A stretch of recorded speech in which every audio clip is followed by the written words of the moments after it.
Under the light of the eclipse, a devastated land is revealed. A screaming larva prepares to attack. The protagonist, with his determination, shouts back at the larva. He stabs it inside its mouth, hitting vital points with his dagger. It doesn't give up on devouring him and keeps trying to bite him. His strength almost gives out from holding the larva for so long, but it was enough for it to finally die, allowing him to rest his arms. Panting while wiping his face from the creature's blood. Relieved to finally use his power, a colleague calls out to him. Powerful giant creatures and brave warriors face off on this terrible battlefield, waiting for the meager strength we saw before. The two complain that the protagonist is not doing his job as a baggage carrier. He apologizes to them for being distracted trying to survive. They just ignore him, leaving him alone to collect the remains of the corpses. He is left alone with his empty feelings. This world changed after the Abyss was discovered. An abyss that is another dimension where the monsters that once lived only in human fantasy live in reality. After the discovery of the void, humans started awakening powers, and with these powers, they kill these new creatures and explore the abyss. The notorious standard of judging a person is no longer their personality or effort, but their awakening rank. The strongest face horrible creatures, while the weakest work as slaves to the strongest. However, the protagonist is not one of these powerful awakenings, but a simple unawakened carrier who carries luggage. He calls for the others after finishing collecting all the loot, but his astonishment upon turning back leaves him speechless. Everyone else in this desolate land had died while he was the only survivor. The awakened ones gave no signs of life, lying on the ground. He didn't even have a chance to finish his question. A single voice declares that he is the last remaining. A giant being appears behind him, looking at him with disdain. This infamous being is Asmodeus, the rank SS monster. In a desperate attack, he tries to strike with his weapon. In response, Asmodeus simply raises his hands towards him, exerting a bit of force to make his arm explode. He falls to the ground in pain from his torn arm. Yet despite all this pain, he tries to get up again. But the creature uses its energy on his head at the same moment.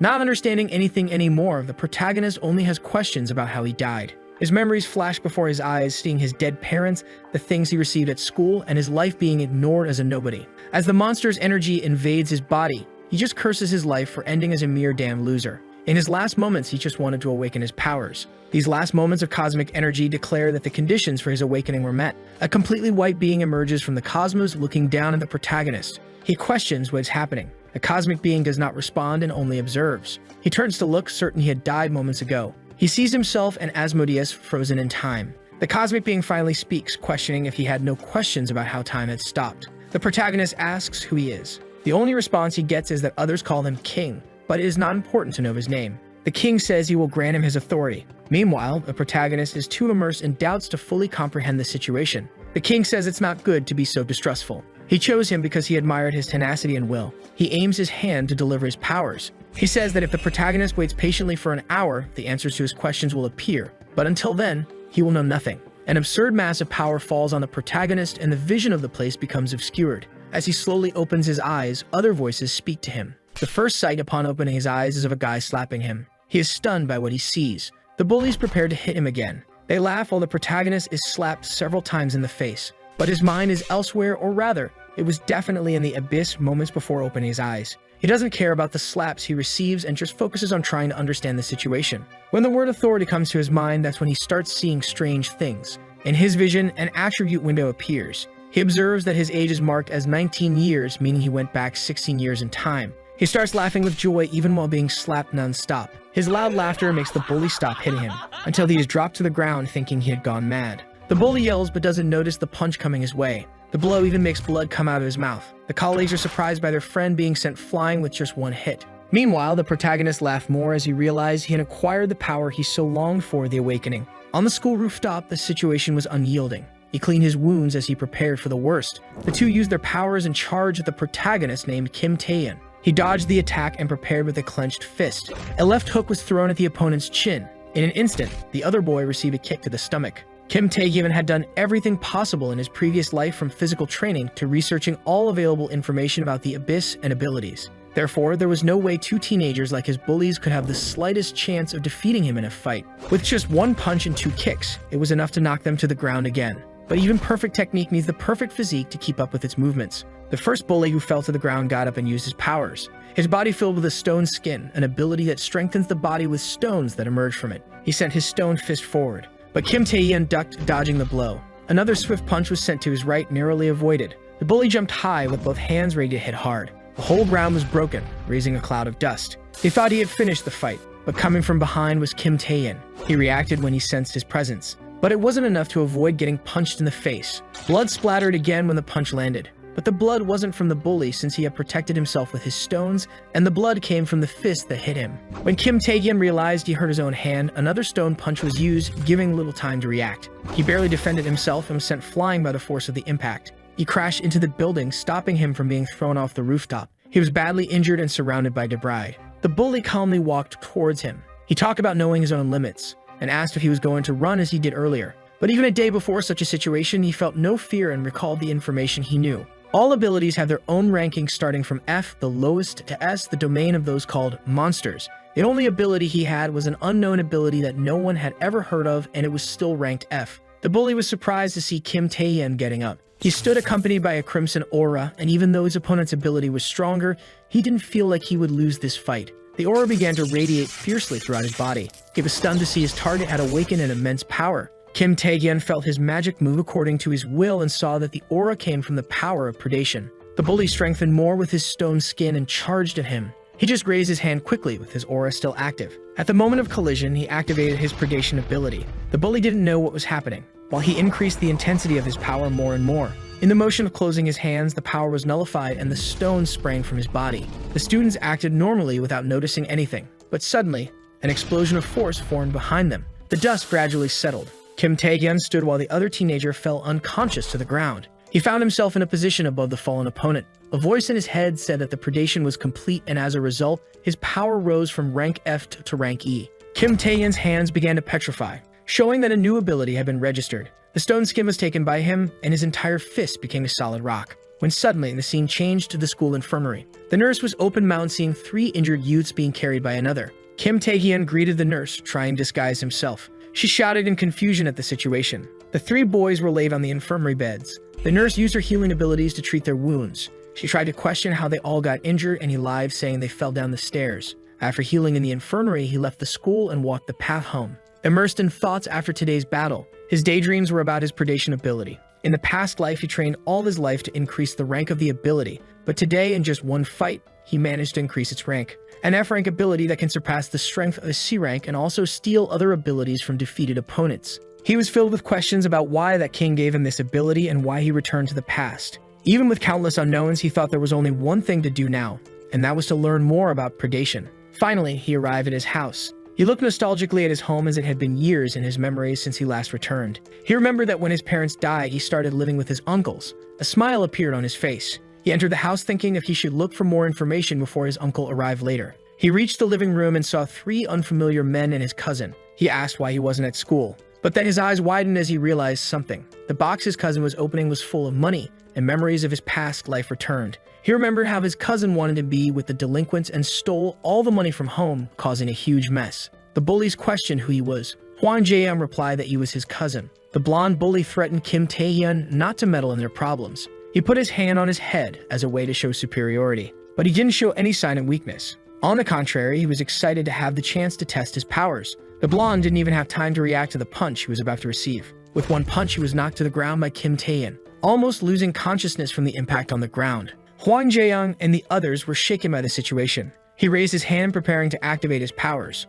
The blonde put his arms in front to protect himself. He was scared, expecting some firepower to come out of his hand. Kim Tae-hyun was also excited, but the voice in his mind said that the ability to steal skills was currently inaccessible. The blonde looked, wondering why no power came to him, while he was surprised that predation hadn't been activated. A blow came his way while he was distracted. He had been punched by the guy he was holding. He was thrown to the ground by the force of that punch. The blonde ordered the other 2 to attack him. One shot his binding power while the other blew a poisonous breath, and the blonde used his thorn ability. The 3 attacks came towards him. Kim Tae-hyun was surprised by the speed of the attacks. A pressure erupted from the 2nd floor of the house. They watched the purple smoke of the poison. The blonde taunted Kim Tae-hyun with his words, thinking they had won. But then he noticed something in the middle of the smoke. Again, the crimson aura shone, standing out in the smoke. The presence of a hungry predator was forming in Kim Tae-hyun. He complained about his ability coming and going when it wanted instead of when he commanded. The 3 delinquents were still shaken by the sight they were having. He shot forward with his fist covered in stones and hit the blonde's face.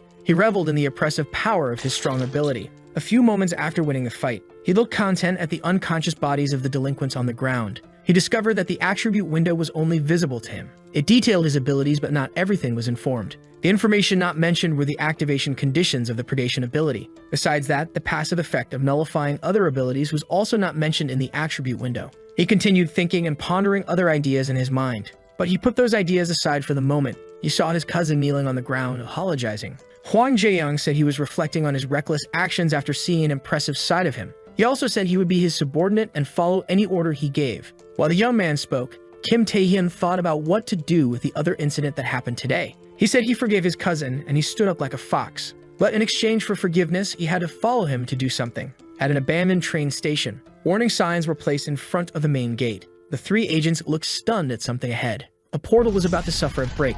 Portal break is a phenomenon where monsters from the abyss open a path to reality, and if left unchecked, it can lead to something worse than a natural disaster. The agent said the last portal break happened 10 years ago, and that the monsters from this portal were spreading too quickly. The assistant asked if they should start evacuating the neighborhood, but received a negative response from the supervisor, whose ability was called Barrier and his rank was B. By their measurement standards, this portal was rank C, so the strongest monster from this portal was also C. While the agent boasted about his superpower, the monsters forced their way through the barrier and managed to break it. The leader quickly reacted to the monsters behind him. With a kick, he cut off the head of a Cyclops monster. He says that as rank B awakeners, they are more than enough to face the danger of that portal. Huang Jiayang runs after his cousin, questioning if the group of agents mentioned earlier would be okay, since they are quite strong. He continues emphasizing what has already been said as they run to the train station. Kim Tae-hyun responds that although the initial man of the portal is rank C and the control personnel are rank B, they will have no problems with rank C opponents. Huang Jiayang complains that this is exactly what he was talking about. But Kim Tae-hyun says that this would be true if the portal was really rank C, surprising his cousin. The area around the portal was full of dead monsters. The group leader analyzed the bodies, wondering how those rank C monsters broke his rank B barrier. He turns to face the gate again, realizing that the mana flowing from the portal is stronger than he estimated. Then they see more creatures coming out of the portal. The creatures touch the barrier, already crack it. The three look at the scene without words. The monsters break the barrier and disorient the three with a display of power. They easily exit the portal entrance towards the people. And the huge monster that accomplished this feat was a giant ogre of rank A. The leader is stunned that the portal is not rank C but rank A, and a huge explosion is triggered throughout the station. Huang Jiayang asks his cousin how he knew such information. Kim Tae-hyun had no way to explain it to him, so he responds that it came from his intuition. In front of the two, a crowd of normal people was fleeing from the monsters chasing them. The woman at the front of the crowd said to run because it was a portal break. Huang Jiayang looked perplexed as his cousin had told the truth, and Kim Tae-hyun told him to do what he had asked him to do earlier. He asked his cousin what he would do in that situation. He only responds that he will take care of the monsters himself and then meet them later. The city scene at night is illuminated by the building lights. A man reports on the portal break situation and says it won't be possible to provide reinforcements due to the members' unavailability. He also adds that the only solution to this crisis would be a Rank A Awakener. So he turns to see the man behind him, a Rank A Awakener, and asks for his help. He was nicknamed Lunatic Blade on Hyunsu, who told everyone not to worry because he, the hero, was arriving. His greatest specialty was the 8th grade syndrome. Kim Tae-hyun crushes a monster's head. Another he strikes in the jaw, and the third he hits in the chest. All the monsters fall with his combinations of attacks. He activates the predation power, and all the monsters near him are thrown by the wave of power. Kim Tae-hyun looks at the situation, satisfied to have discovered something new. He discovers that the reason for the failure to activate his ability is due to fatigue. If the value exceeds 70%, he can no longer use it. Most abilities use mana as fuel, but that's not all he has to worry about. Fatigue is just as important as mana. It increases if he uses abilities or performs physical activities, and the higher it is, the more the power of the ability decreases and his physique becomes heavy. While Kim Tae-hyun uses predation on the dead monsters, he discovers that he can recover his mana without spending it. Besides recovering his strength, it also increases the ranking of his abilities. He discovers that the more he uses predation, the more it can grow. He dreams of reaching the high ranks of rank as SS or maybe becoming the first SSS. He finishes eliminating the monsters in the area. He looks back, sensing someone's presence. He sees another Awakener killing monsters near him, shouting that he will avenge the souls that monster killed. He declares himself a warrior of justice on Hyunsu. Kim Tae-hyun didn't understand that man's actions. With his light sword, he counterattacks the ogre charging at him. In an instant, his sword radiates light. In several quick cuts made on that monster, Kim Tae-hyun is astonished seeing the display of power. Soon he realizes that that man must be the Awakener who resolved the portal break before the regression. He stands admiring, and the other boasts, reinforcing the image Kim Tae-hyun had of him. He begins to question why he was there since in the regression the other was fighting in another city. so he begins to pray for the dead souls he found along the way. Before understanding anything, the attribute window informs the presence of an ability. He is startled by the vision he had. Someone comes from behind and stabs his heart. He spits blood without seeing the man behind him, and the assassin laughs for eliminating his target. The city seemed destroyed by the monster commotion, and the atmosphere seems silent in a clothing store. Hwang Jae-young observes the nurse lying down. She appeared to be in a deep sleep. He prepares his mind and heart in front of the nurse while remembering Kim Tae-yeon's words. He hears that many people will die that night, and one of those people is the nurse, surprising him. She was apparently doing relaxing activities instead of evacuating, resulting in her death. With the sleep ability, he could put the nurse to rest and take her to a safe place. Kim Tae-yeon promised he would take care of the rest. He wonders how his cousin knew all this. Then the pieces connect in his mind. He questions it, but all the evidence points to this. He believes that Kim Tae-yeon awakened an ability to foresee the future. He can't help but exclaim how amazing this is in his head. He was sure that nothing would go wrong according to his cousin's prediction. He looks nervously at the scene before him. It seems that the other managed to escape the grasp of the invisible assassin. Pressing the wound to stop the bleeding, he questions who attacked him. The assassin is surprised that he survived even after hitting a vital point, which is to be expected from a rank A. Han Sang-do gets excited by the challenge. People call awakened ones who commit crimes villains, and the one in front of them was a rank B awakened. He was also a known maniac who went around killing people during the portal break. But Kim Tae-yeon is sure these two never met in the past life. He wonders if it was because of him that things were different after the regression. An Hyun-soo exclaimed angrily at the villain in front of him. He activates his light sword and charges forward, but the ground makes a strange noise. Below them, there was still a monster that had not been eliminated. The monster uses abilities to attack all three near him, roaring in frustration from anger and pain. The two are surprised by the ogre's regeneration ability as they back away. The creature charges its fist with a lot of power. It launches it, causing great destruction around. The villain decides to let the monster deal with An Hyun-soo. He looks back to see the other prey. He says he didn't expect to have a spectator there. He gets excited and points his daggers at him. Kim Tae-yeon is surprised by the villain's speed. The dagger was inches from his body. Before the dagger could pierce his skin, he defends with his ability. Kim Tae-yeon then kicks the villain away. The villain is surprised to realize that the boy is an awakened one. Kim Tae-yeon reveals that he knows him, calling him a lunatic for killing people with his stealth ability. He says he's happy to have finally found him. The two cross attacks, exchanging fierce blows. Kim Tae-yeon swings his arm to hit the villain's head, but he backs away and blocks with his stone arms. With each impact, the villain's dagger is damaged more. Once again, the two strike simultaneously. The villain compliments Kim Tae-yeon's combat skills and says his ability is quite effective for defense. While they argue, An Hyun-soo is still fighting the giant ogre. He calls Kim Tae-yeon's attention, announcing that he will use his ability. In an instant, the villain disappears from the battlefield. Kim Tae-yeon stays alert, aware of the opponent's stealth. He quickly turns to defend against an attack from behind, but hits only air. Then the villain appears again, and at the last second, Kim Tae-yeon manages to defend with his arm, but is still cut. The attack surprisingly cuts through his stone layer. Han Sang-do, the villain, says he has killed many people with similar abilities. He moves so fast that he leaves residual images around and attacks from all directions. The ridiculous number of attacks makes Kim Tae-yeon retreat. In the last powerful attack, Han Sang-do violently pierces Kim Tae-yeon. Gasping and covered in wounds, Kim Tae-yeon realizes a weakness in his ability that he hadn't recognized before. A very strong shot would crush the stone, and the crushed part would be replaced by another of inferior durability. Han Sang-do had counted on this weakness from the beginning. Despite this, Kim Tae-yeon doesn't lose hope of winning. He loudly wonders if he should end the test he was doing. Han Sang-do thinks Kim Tae-yeon has gone crazy after being hit so many times. Kim Tae-yeon asks the villain if he knows why he wanted so much to find him, confusing him. The same crimson aura as always appears. Kim Tae-yeon reveals that he wanted to steal Han Sang-do's ability. The heavy atmosphere slightly scares the villain, but he isn't afraid. Han Sang-do uses the same tactic of creating afterimages around Kim Tae-yeon. Kim Tae-yeon says he found the weakness in the villain's stealth. He realized this after encountering various monsters. Many monsters escaped his vision, but his ability always caught them. No matter where they hide or where they flee, predation always reaches them. The crimson aura pursues Han Sang-do even when invisible and tears him to pieces. The dawn appears once again. An Hyun-soo is lying on the ground, completely exhausted from the encounter with the villain. He realizes that even a hero of justice like him cannot escape death. A giant ogre is still standing in front of him. The monster delivers a powerful punch forward, aiming to hit the ground where An Hyun-soo is. The ogre waits for the dust to settle to see the blood, but finds nothing he expected. Kim Tae-yeon is surprised to see how worn out the ogre is. He had saved An Hyun-soo from death at the last second. Later that same day, the couple opens the door and is surprised. They see their son and nephew returning home. Tears of joy fill their eyes. They were very worried that monsters had killed them, but their son says nothing happened. Then he says the house was a mess as if someone had turned everything upside down, and again Huang Jiao nervously says nothing happened. On the cell phone, the latest news channel was on, alerting that the portal break was completely resolved that morning.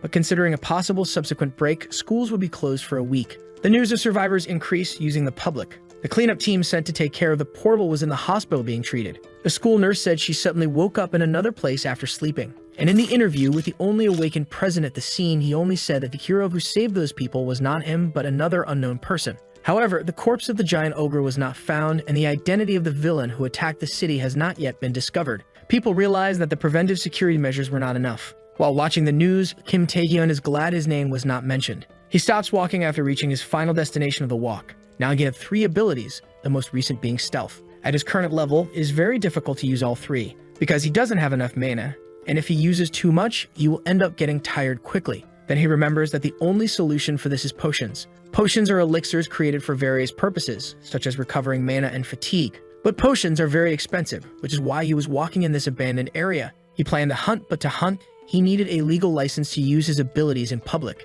If he couldn't use his abilities in public, then he could only explore undiscovered dungeons like the one he was in. After crossing the narrow corridor, he encounters huge arthropod creatures and giant spiders. The humanoid creatures showed enough intelligence to speak and mock him. He realizes that the power of these creatures was comparable to rank B, but having a few of them was not enough for him to level up. The Spider Sisters perceive the insult directed at them and begin to attack.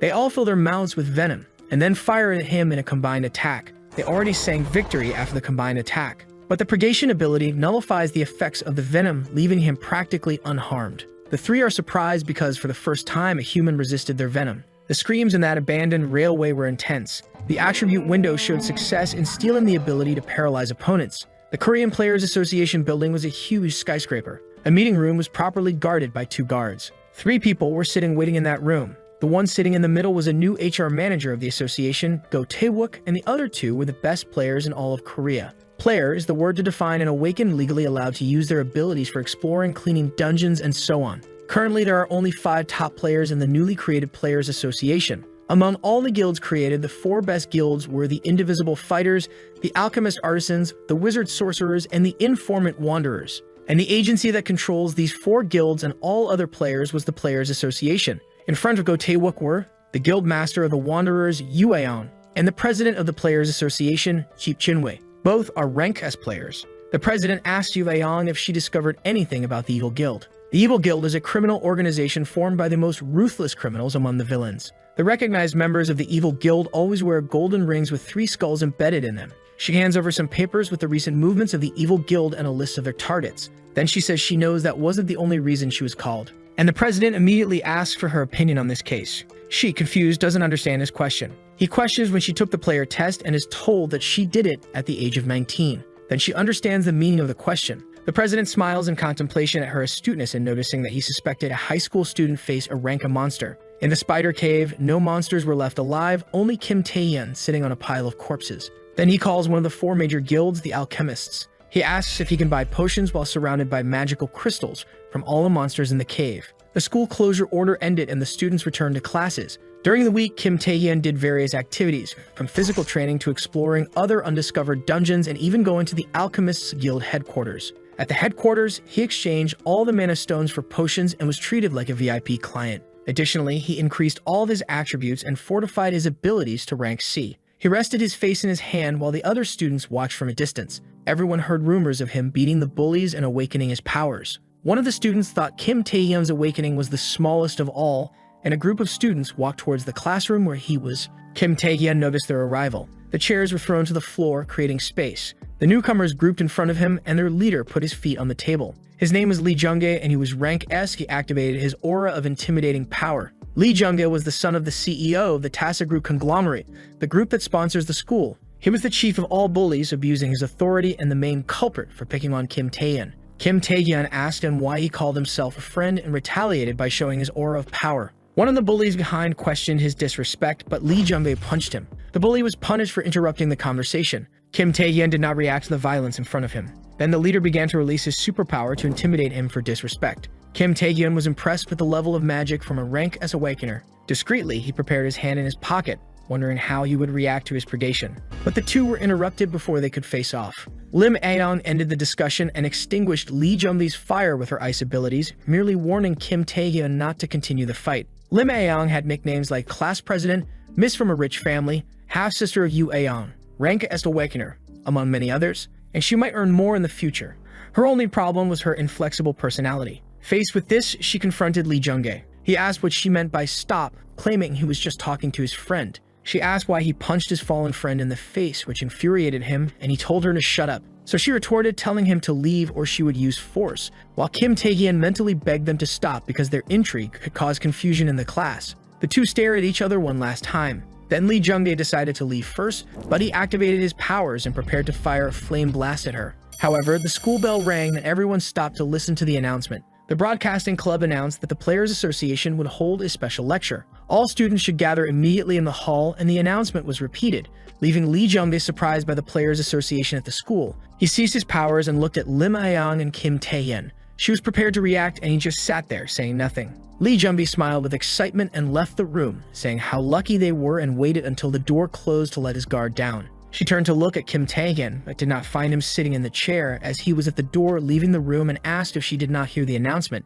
She turned again, confused by losing sight of his movements, and wondered in her mind if he had always been this way before. Everyone gathered in the main hall and wondered what the lecture would be about. The microphone turned on and the voice of Go Tae-wook, vice manager of the association's HR, spoke. He said they were there for two reasons. The first is the association's lack of response to the portal break and to provide safety training. The second reason was to inform the changes in player tests for students, who are the future of South Korea's new Players Association. Lee Jung-gae silently cursed Kim Tae-hyun.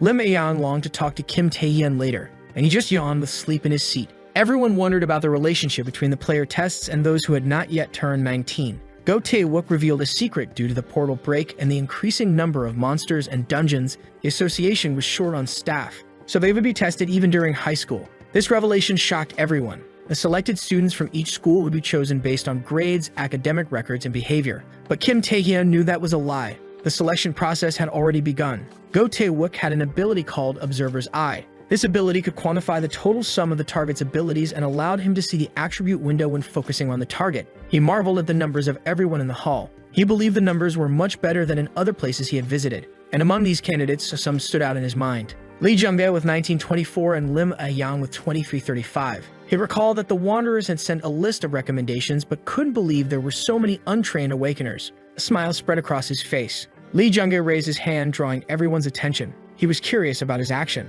Lee Jung-gae asked if unfit candidates would have to take the test. This piqued the vice manager's curiosity. He explained that player tests were meant to evaluate those suitable to be players among the awakened. And he believed that mere sleepers who hadn't awakened had no right to hear this lecture, clearly referring to Kim Tae-hyun. To become a player, a complex number of abilities should be evaluated. Lee Jung-gae continued his eloquent speech. His goal was clearly to humiliate Kim Tae-hyun, and he managed to elicit laughs from the other students. Kim Tae-hyun realized that Lee Jung-gae was very determined to confirm if he had awakened or not, and he stared back, waiting for proof. Lim Aeong disagreed with his actions, but she remembered Kim Tae-hyun's lack of manners for a moment. This made her hesitate to help him. Then Go Tae-wook said it depended on the student to decide whether to participate or not. He continued provoking Kim Tae-hyun. He knew Lee Jung-gae was right and that he couldn't take the player test if he didn't prove to be awakened. However, he knew the observer's eye could be used on him to get a recommendation without doing anything. From afar, Go Tae-wook watched the students. He evaluated Lee Jung-gae's behavior as pathetic for tormenting others.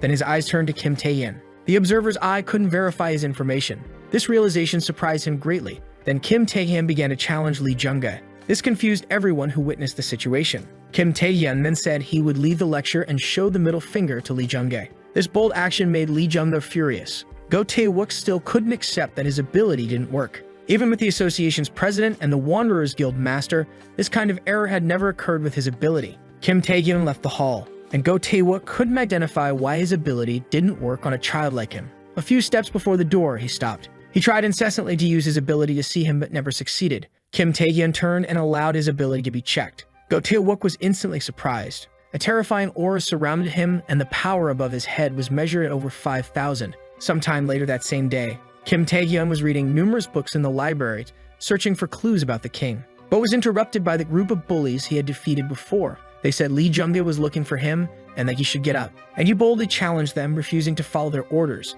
They were momentarily silent but mentioned his aunt's restaurant. This shook him a bit. He took his eyes off the books and raised his head, and they said the leader sent them to say that they insulted Kim Tae-hyun, calling him a pathetic orphan who only caused trouble for his uncles. The bully with closed eyes didn't see the attack coming his way, and the library exploded with the pressure of the blow. All the bookshelves were destroyed. The bully was held by the neck with his mouth bleeding. The other two were easily knocked out. Then Kim Tae-hyun simply asked where Lee Jung-bae was so he could find him. In the same main hall after the lecture ended, there was no one in that place. Lee Jung-bae and his bodyguard waited for Kim Tae-hyun to arrive. The bodyguard was slightly surprised. Since Kim Tae-hyun arrived, he had continuously cast negative status abilities. Before the oppressive aura, none of the abilities had an effect. As he suspected, Kim Tae-hyun had awakened and was called for a conversation. But he didn't respond. He continued saying he didn't want to threaten him, but to recruit him. He revealed he planned to create a guild as soon as he graduated. But Kim Tae-hyun still didn't give any response. He said he wanted to recruit other geniuses to work for him. He pointed to Kim Tae-hyun as if expressing recognition of his talent.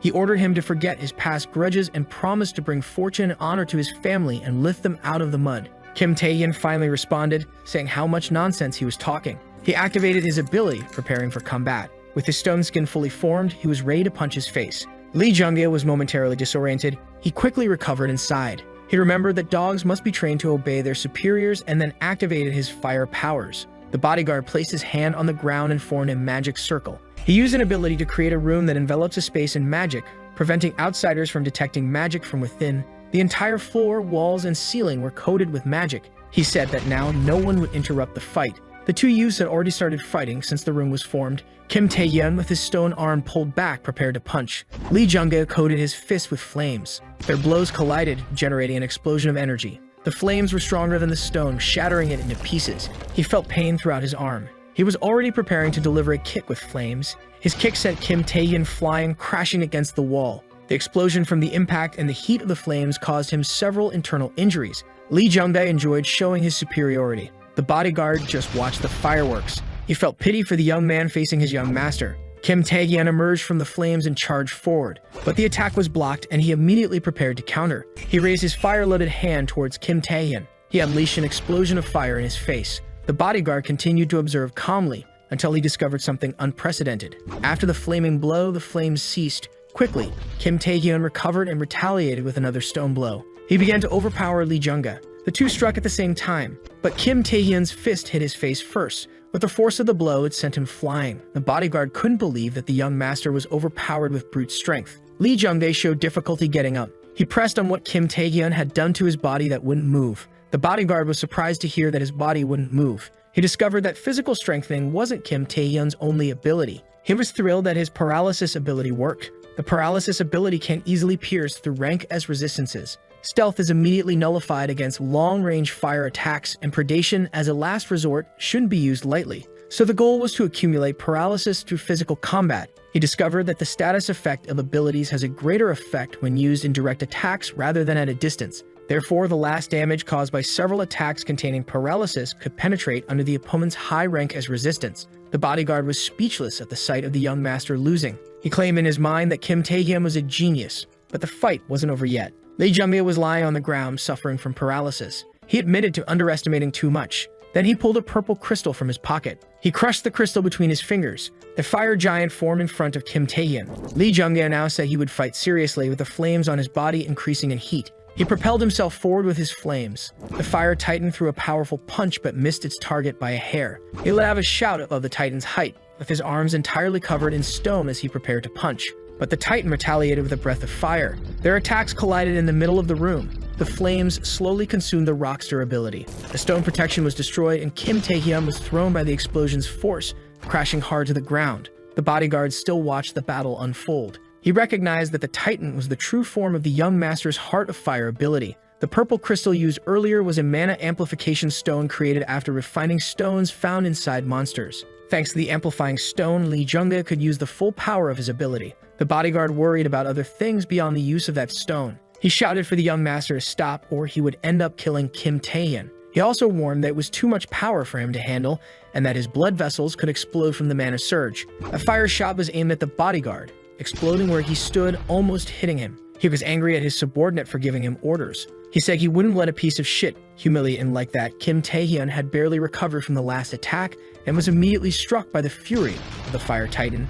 He laughed hysterically at the death of Kim Tae-hyun. He ran to stop the young master from going too far and help Kim Tae-hyun. He extended a hand into the hole to help him up but received a punch in the face, sending him far away, spitting blood. Kim Tae-hyun asked what he was saying after he personally started this fight. He drank several restoration potions, preparing to take the combat seriously with his predatory aura. In the building of the Korean Players Association, the vice manager reported in the president's office. He was shocked by the exorbitantly high numbers of 1,900 and 2,300 for the students Lee Jung-dae and Lim A-yang respectively. The vice manager claimed that without a doubt, these two students were Rank's Awakeners. The other agents couldn't believe there was an untrained Rank S with potential comparable to Japan's Saint. The Saint is one of Japan's top players whose power exceeded 2,500 since the first inspection at the age of 19. In this case, she barely exceeded 2,500. The vice manager couldn't help but be astonished when he remembered Kim Tae-hyun's value of 5096. He wondered if it was an evaluation error or an error in his ability. He left the president's office with other agents and set out to find Kim Tae-hyun again to confirm his doubts firsthand.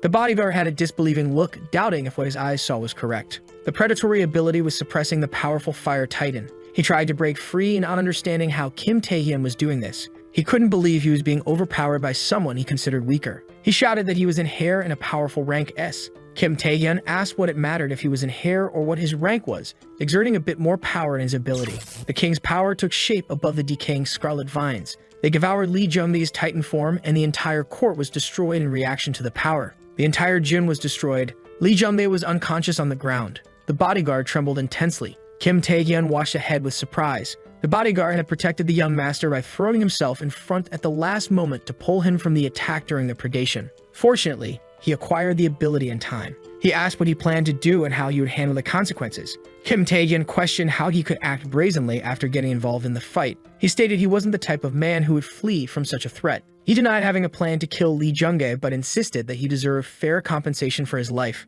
The bodyguard's face turned pale upon hearing Kim Tae-hyun suggesting that 1 billion won would be enough to keep the hair Lee Jung-dae alive. Outside the gym, several students gathered around the explosion. While everyone wondered if they were villains, Lim A-yang recognized whose flames those were. She furrowed her brows with Lee Jung-dae's name in mind. Then the scene of Kim Tae-hyun being bullied flashed through her mind. The nurse tried to calm all the students, but Lim A-yang ran ahead of everyone towards the gym. The nurse was surprised to see her running. She was a few meters from the door, regretting having just watched those two in the gym without doing anything. She entered without fear, running through the flames. She wished in her mind that Kim Tae-hyun hadn't died in the explosion. Then she saw the previous scene unfold completely differently in her mind. She had no reaction while he talked to her. She questioned him about what he did to defeat Lee Jung-dae, but Kim Tae-hyun, not wanting to explain, lied, saying he fell down the stairs. The lie couldn't be more obvious, and Kim Tae-hyun asked her to handle it alone without telling others what she saw. He hurriedly left the place, and Lim A-yang ordered him to tell what really happened. But when she turned towards him, he was no longer there. She didn't understand how he could have disappeared so quickly.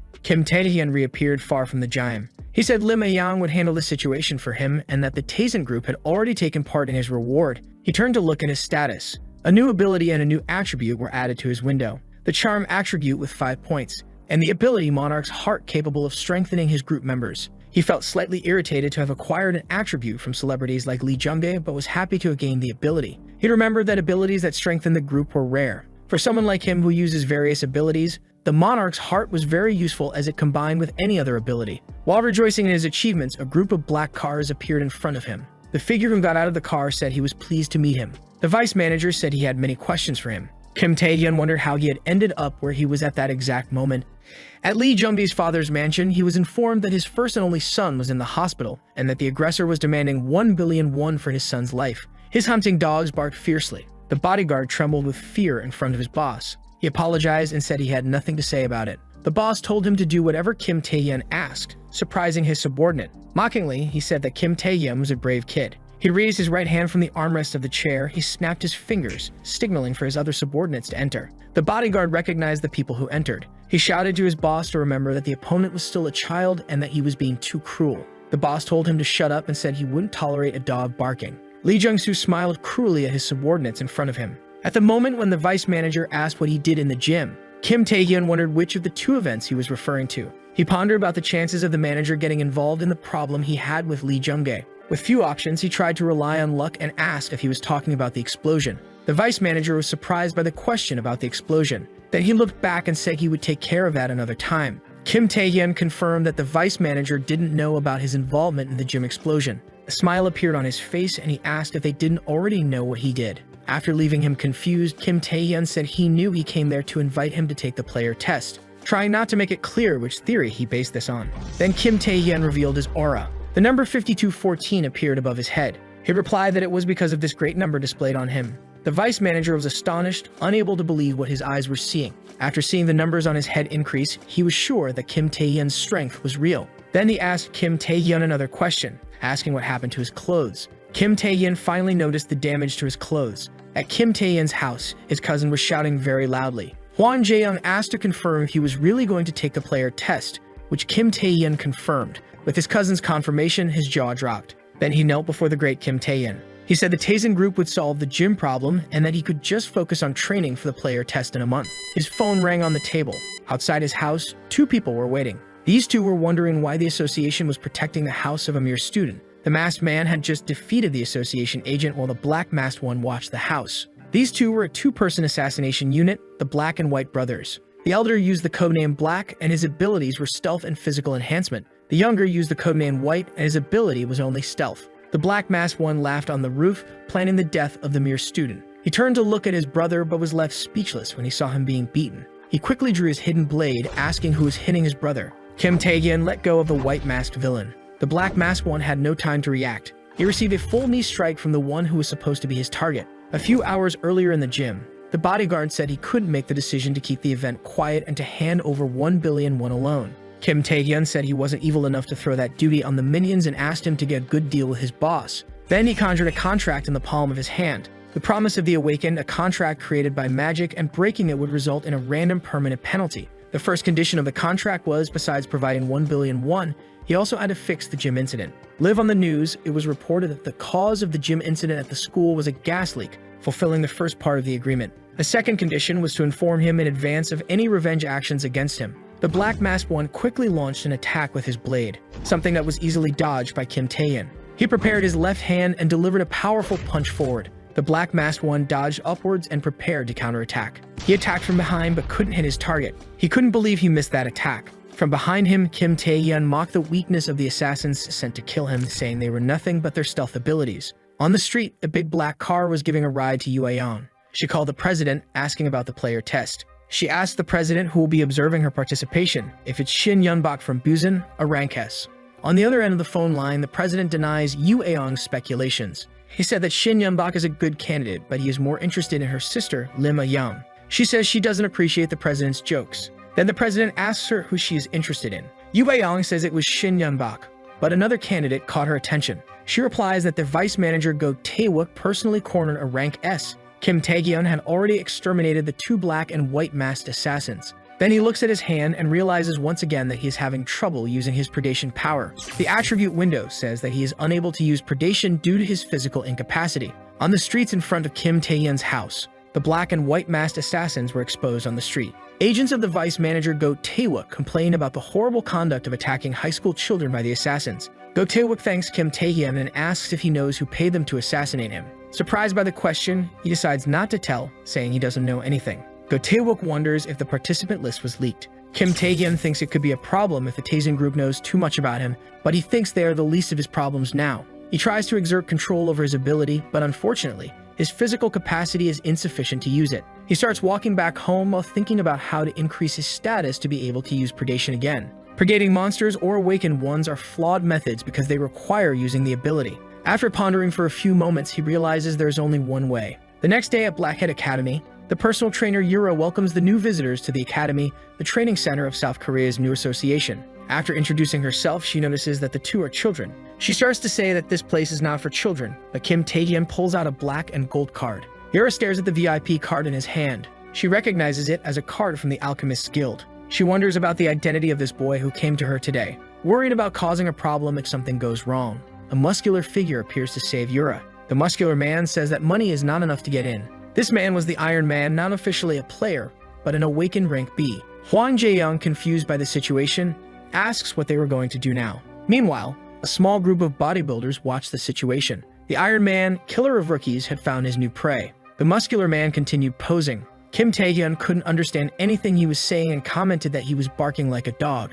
This comment caught his attention. Hwan Jae-um and Yuro were shocked at how rude he was being. He asks Kim Tae-hyun if he was calling him weak. He responds by asking if he wants to settle it with a bet. The loser pays for a year of the winner's membership. He laughs complacently at the challenge he imposed and accepts. Immediately, both are teleported to a virtual game field. Everyone in the academy watched the unfolding scene excitedly. Hwan Jae-um asks what that game simulating the abyss was. Yuro responds that it is a game program called the Virtual Portal. In the Virtual Portal, there is an exact replica of the abyss, and that is where the competition begins. The objective was to reach the finish line carrying the most weight in the shortest time possible while eliminating rank B monsters along the way. This game was the most common way to establish a hierarchy in this academy. The Iron Man starts bravely advancing. He charges at various creatures. His muscle enhancement ability gave him immense advantage in combat against the creatures and also improved his mobility, and allowed him to carry a large amount of weight within the virtual world. Suddenly, he sees a light shining beside him. It was Kim Tae-hyun's advance, overtaking him in an instant. 3 monsters appeared to intercept him, but his mere advance was enough to pass through them. He prepares a powerful kick, and the monsters can't react.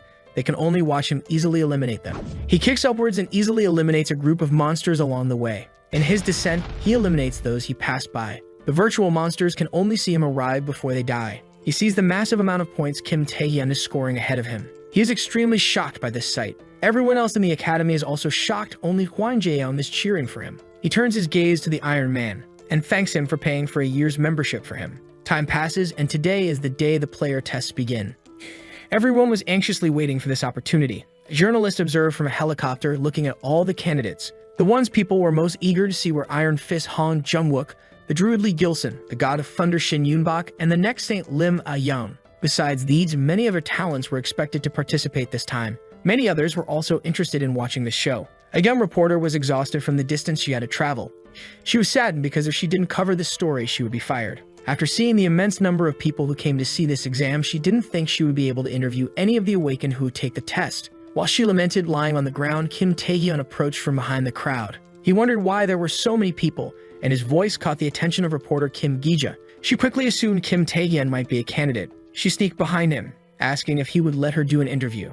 A view from above showed the entire stadium. In the waiting room, Kim Tae-hyun was called minutes before the test began, almost late due to the interview he gave. He entered the closed room and found hundreds of people inside. Everyone was waiting for the test to begin. The closed walls made it hard to know the time. Some people's attention was drawn in one direction. Lim Ah-young noticed a recognized person from afar. Kim Tae-hyun realized that she was also here for the test. The two greeted each other, and his increase in height didn't go unnoticed. She asked what he did with his body, and he replied it was just training. She stared at him again, wondering how he had changed so much in a month. Before she could ask what he did in the gym with Lee Jung-bae, her voice was interrupted. Suddenly, many screens turned on, showing silhouettes of the same person. The host said that the first test would begin and that he would give the rules. The first rule is that everyone has a plate on their chest with a number on it. The objective of the first test is to collect 5 plates, and if you don't protect your own plate, you will be disqualified. He said the time limit is only 1 hour. The entire white room began to move and reshape. He finally finished by saying that all means and accessories could be used except for murder.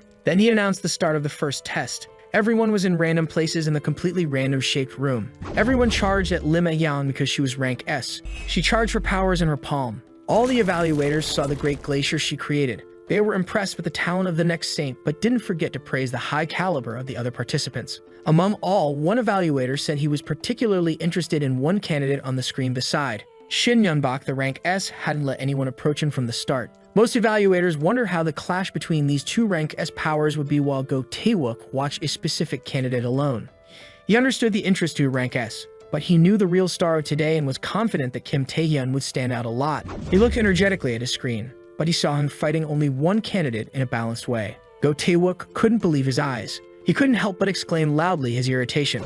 The awakened rank Hong Jung-wook received a punch to his ironclad face. Kim Tae-hyun received back the blow he gave with his stone skin. Believing he had misjudged his abilities, Go Tae-wook could only watch in disbelief through the screen. Then he realized he hadn't dodged any attack. Kim Tae-hyun and Hong Jung-wook advanced towards each other to continue their duel. He deliberately threw himself in front of the iron fist. The force of the blow easily broke his rocks. Hong Jung-wook shouted at Kim Tae-hyun, thinking he was underestimating him. He said that Kim Tae-hyun's ability was completely inferior to his own and that he hadn't even bothered to dodge. Then a terrifying aura filled the air. Kim Tae-hyun felt his stats increasing during the duel. He charged forward with inhuman speed. He continued to receive external stimuli to tone his body. For him, fighting to the limit was just training, and he kept giving and taking blows. He put all the strength of his arm into one punch. In the collision of the attacks, Kim Tae-hyun emerged victorious, breaking the opponent's iron skin. He looked very pleased with his results. Hong Jung-wook could only faint in the face of the powerful opponent's strength. He fell on his back to the ground without the slightest reserve of strength.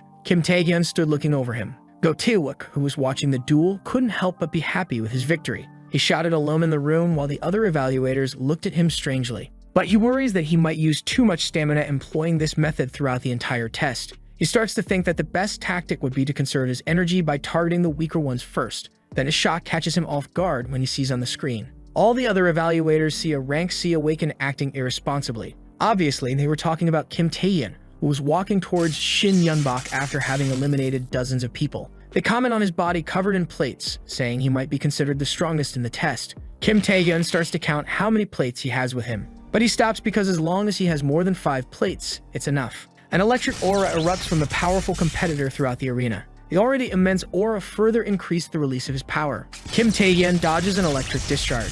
Shin Yun-bak is delighted to see his enemy's speed. From the beginning of the test, he thought everyone was too weak to entertain him, with the only exception being Lim A-yang, who was of the same rank as him. Shin Yun-bak concentrates his discharges once again to attack. All 3 attacks were skillfully avoided by Kim Tae-hyun. He prepares with his stone skin on his foot. He's going to kick towards Shin Yun-bak. The kick is immediately defended by electricity. Even Kim Tae-hyun was surprised by his defensive power, but Shin Yun-bak praises him for being so fast that he couldn't see his attacks. The power erupts for him again, sending Kim Tae-hyun away from him. He is perplexed by how treacherous the god of thunder is, possessing an ability capable of controlling lightning, and a massive defense that allows him to stand still while attacking both at a distance and up close. His destructive power is not something to be underestimated by anyone. Kim Tae-hyun focuses on thinking of a plan that doesn't use purgation, which is currently unavailable, to break through his impenetrable defense. Shin Yun-bak sees that he isn't coming to him, so he asks if he wants him to advance as well. He is astonished to see him running so fast towards him. He charges an enormous amount of lightning into his hand for the attack. He narrowly dodges by turning his neck to the right. Then a charged kick is delivered but is also successfully avoided. Hands charged with energy head towards him again. Numerous successive attacks from Shin Yun-bak were made, even destroying the arena. He was having a lot of fun with the excitement of that battle. Then he grabs Kim Tae-hyun's hands and discharges all his lightning into him. He is paralyzed by the immense energy running through his body. Shin Yun-bak shouts that he should be running if he wanted to withstand fighting him. Kim Tae-hyun grits his teeth and ignores the pain of the electric current passing through his body. He puts everything into making his stone arm grow, but the electric power breaks all the stones immediately. At the same time, it produces a blinding light. Kim Tae-hyun raises his arms to cover his eyes, but Shin Yun-bak jumps to deliver his next electrifying attack with full force on him. His hand descends, and a massive lightning bolt quickly strikes Kim Tae-hyun.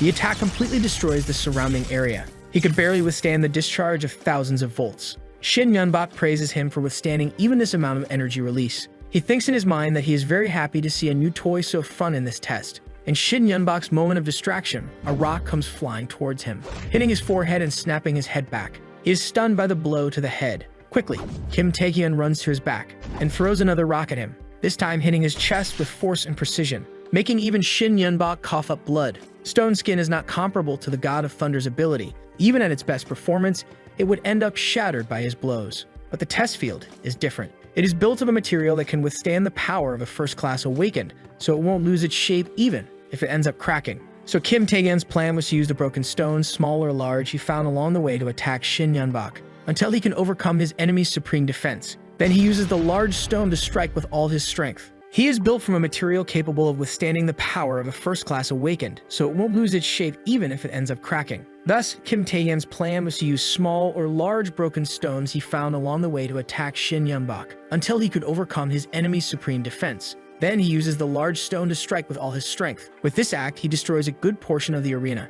With the boy's defeat, the audience wonders how rank S could lose to a rank C and who Kim Tae-hyun might be. Having defeated the boy, he collects the last pieces needed for the tournament, and now he only has to wait for the test to end. While distracted, he is hit by a surprise ice attack. Looking in the direction the spell was cast, he notices another spell of the same type, only larger, directly above him. At this moment, a girl named Lim A-yang appears right in front of him. Seeing the girl so close, he feels confused and wonders why she was there and how long she had been watching them fight. However, as she approaches the protagonist, the girl says she believes that great power comes with great responsibility. For power without responsibility is merely violence, and she comments that Kim is very strong but never imagined he would defeat Shin Yunbak in that manner, and that he probably defeated Lee Jungji in the same way. Soon after, the girl exudes a chilling aura, her eyes glowing with a pale color, as she uses her powers to cause massive destruction aimed at the protagonist. In response, the protagonist remarks that the girl's snow resembled a bomb, making stealth or anything of the sort entirely useless. The girl then manages to strike him with an excellent blow.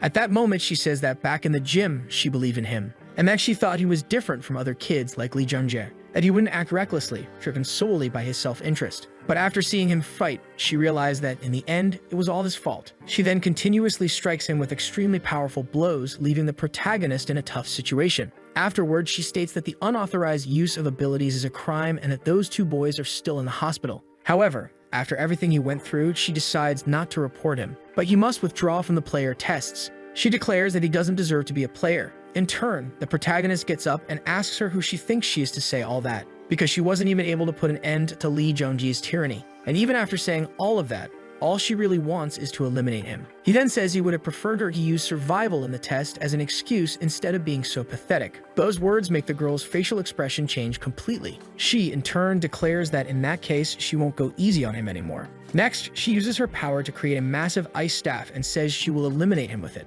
At this moment, the protagonist realizes that after being shattered thousands of times, his stone skin has lost its functionality. Even if he uses stealth, he'll be detected by her area attacks. And the attribute boost granted by the monarch's heart is already active, but isn't enough to turn the tide. However, predation is still sealed, and to make matters worse, he has no stamina to paralyze her as he did with Lee Jungjae. So in the end, he only has one chance left to win. The battle between the two continues, causing massive destruction in the arena. Amid the brilliant light emanating from the arena, the entire audience wonders what is happening, as they can't see anything at all. However, as the arena's light begins to dim, everyone is shocked by the scene they witness. The scene they see is the protagonist and the girl on the ground locked in a kiss. But it wasn't just a kiss. In reality, it was a paralysis ability. Status effect abilities that cause abnormal conditions at close range instead of long distance. And whether directly or indirectly, they have an extremely high chance of success. The protagonist infused paralysis into his blood and made her swallow it. But considering that a rank S possesses monstrous resistance, this was just a provocation.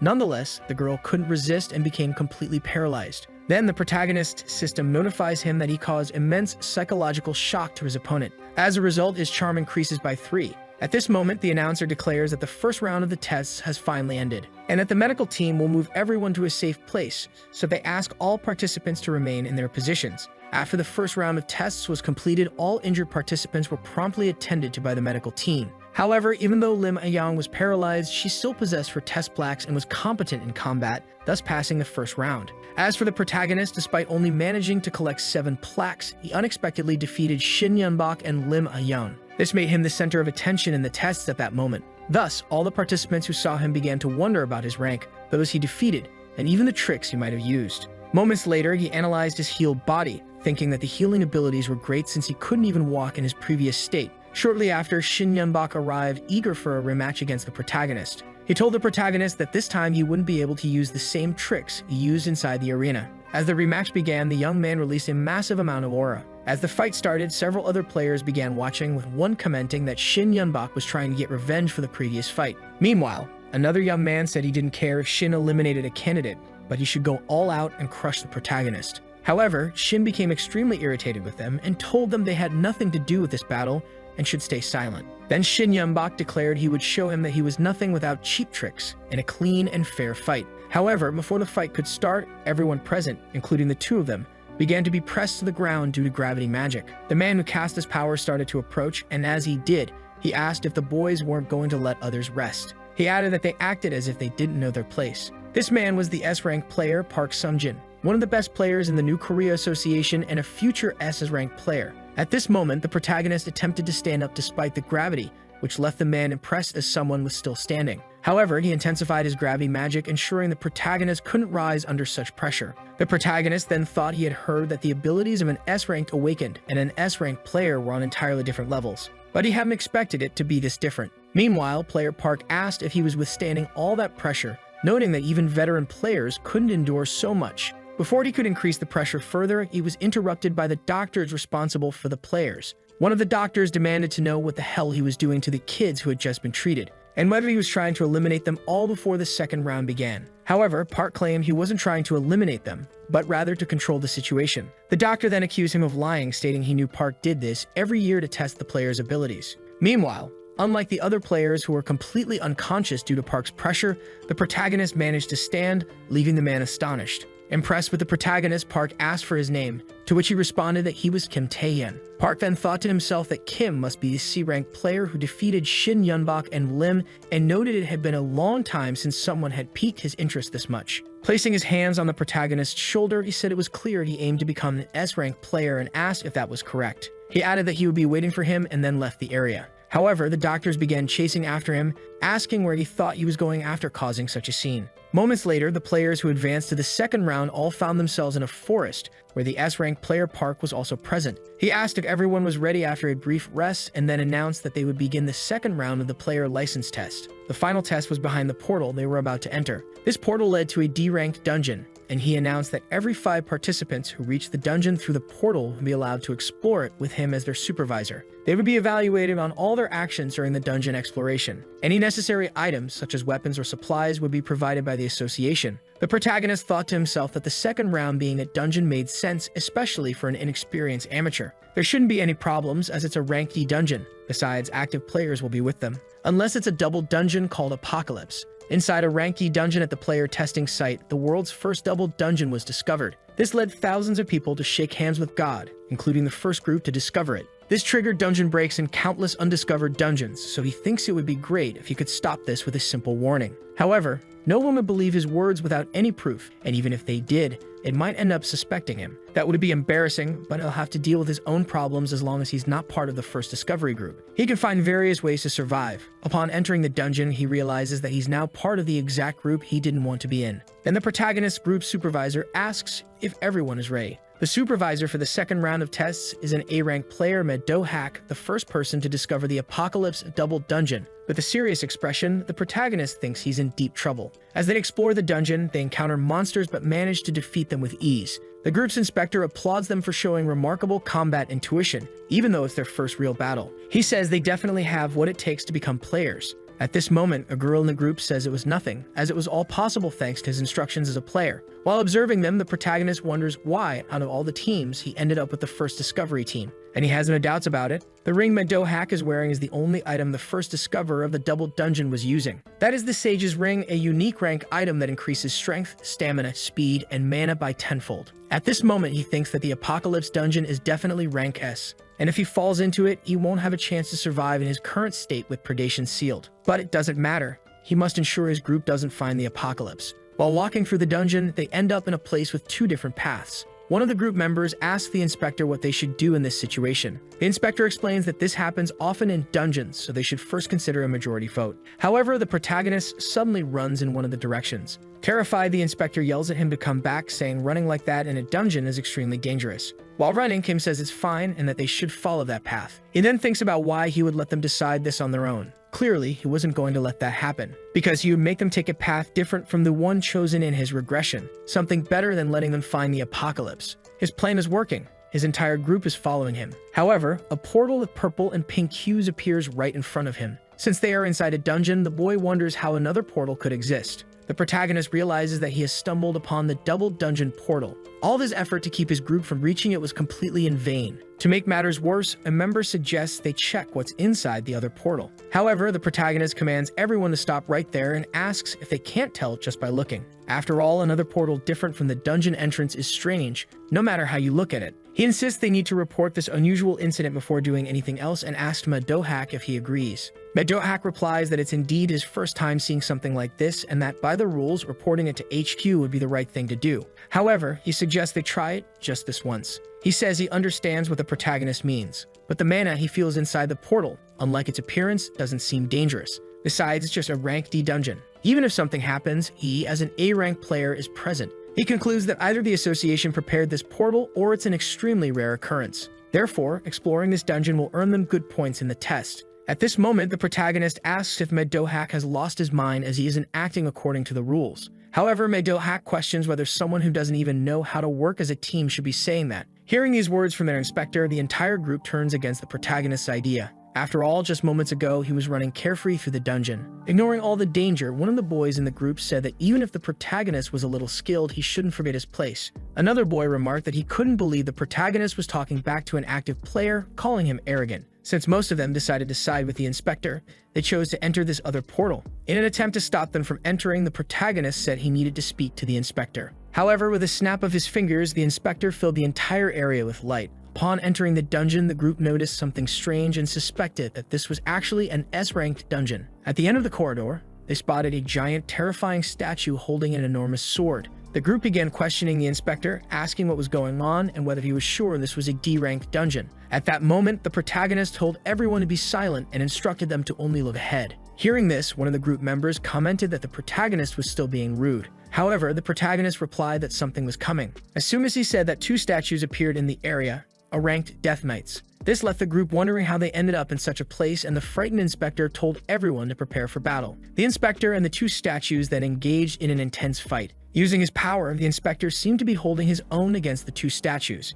At that point, the entire group joined the battle alongside the inspector. They strategized to block the monster's vision, shield the front lines, and keep attacking without giving the enemy any space. After managing to defeat the monsters, a girl in the group said they were safe now and admitted she hadn't expected them to be able to defeat ranked monsters. One of the boys celebrated prematurely, claiming it wasn't a big deal and that he could do it again. But as he gloated, more statues began to appear behind him, not just two, but four this time. With the appearance of these additional statues, the group became extremely frightened. Meanwhile, the protagonist analyzed the statues' bodies and realized something was very wrong with this place. Moments later, the fight continued, but the number of statues had increased significantly. The inspector then noticed that every time they defeated one statue, dozens more would appear. Furthermore, all the group members were already at their limits, and at this rate, they would all meet their end. Kim then informed the inspector that something very strange was happening in this dungeon. Looking at the protagonist, the inspector wondered who he truly was. Even after all the fighting, the protagonist showed no signs of fatigue and had been the first to sense the portal's danger. If not for the boosted attributes from the protagonist's ability,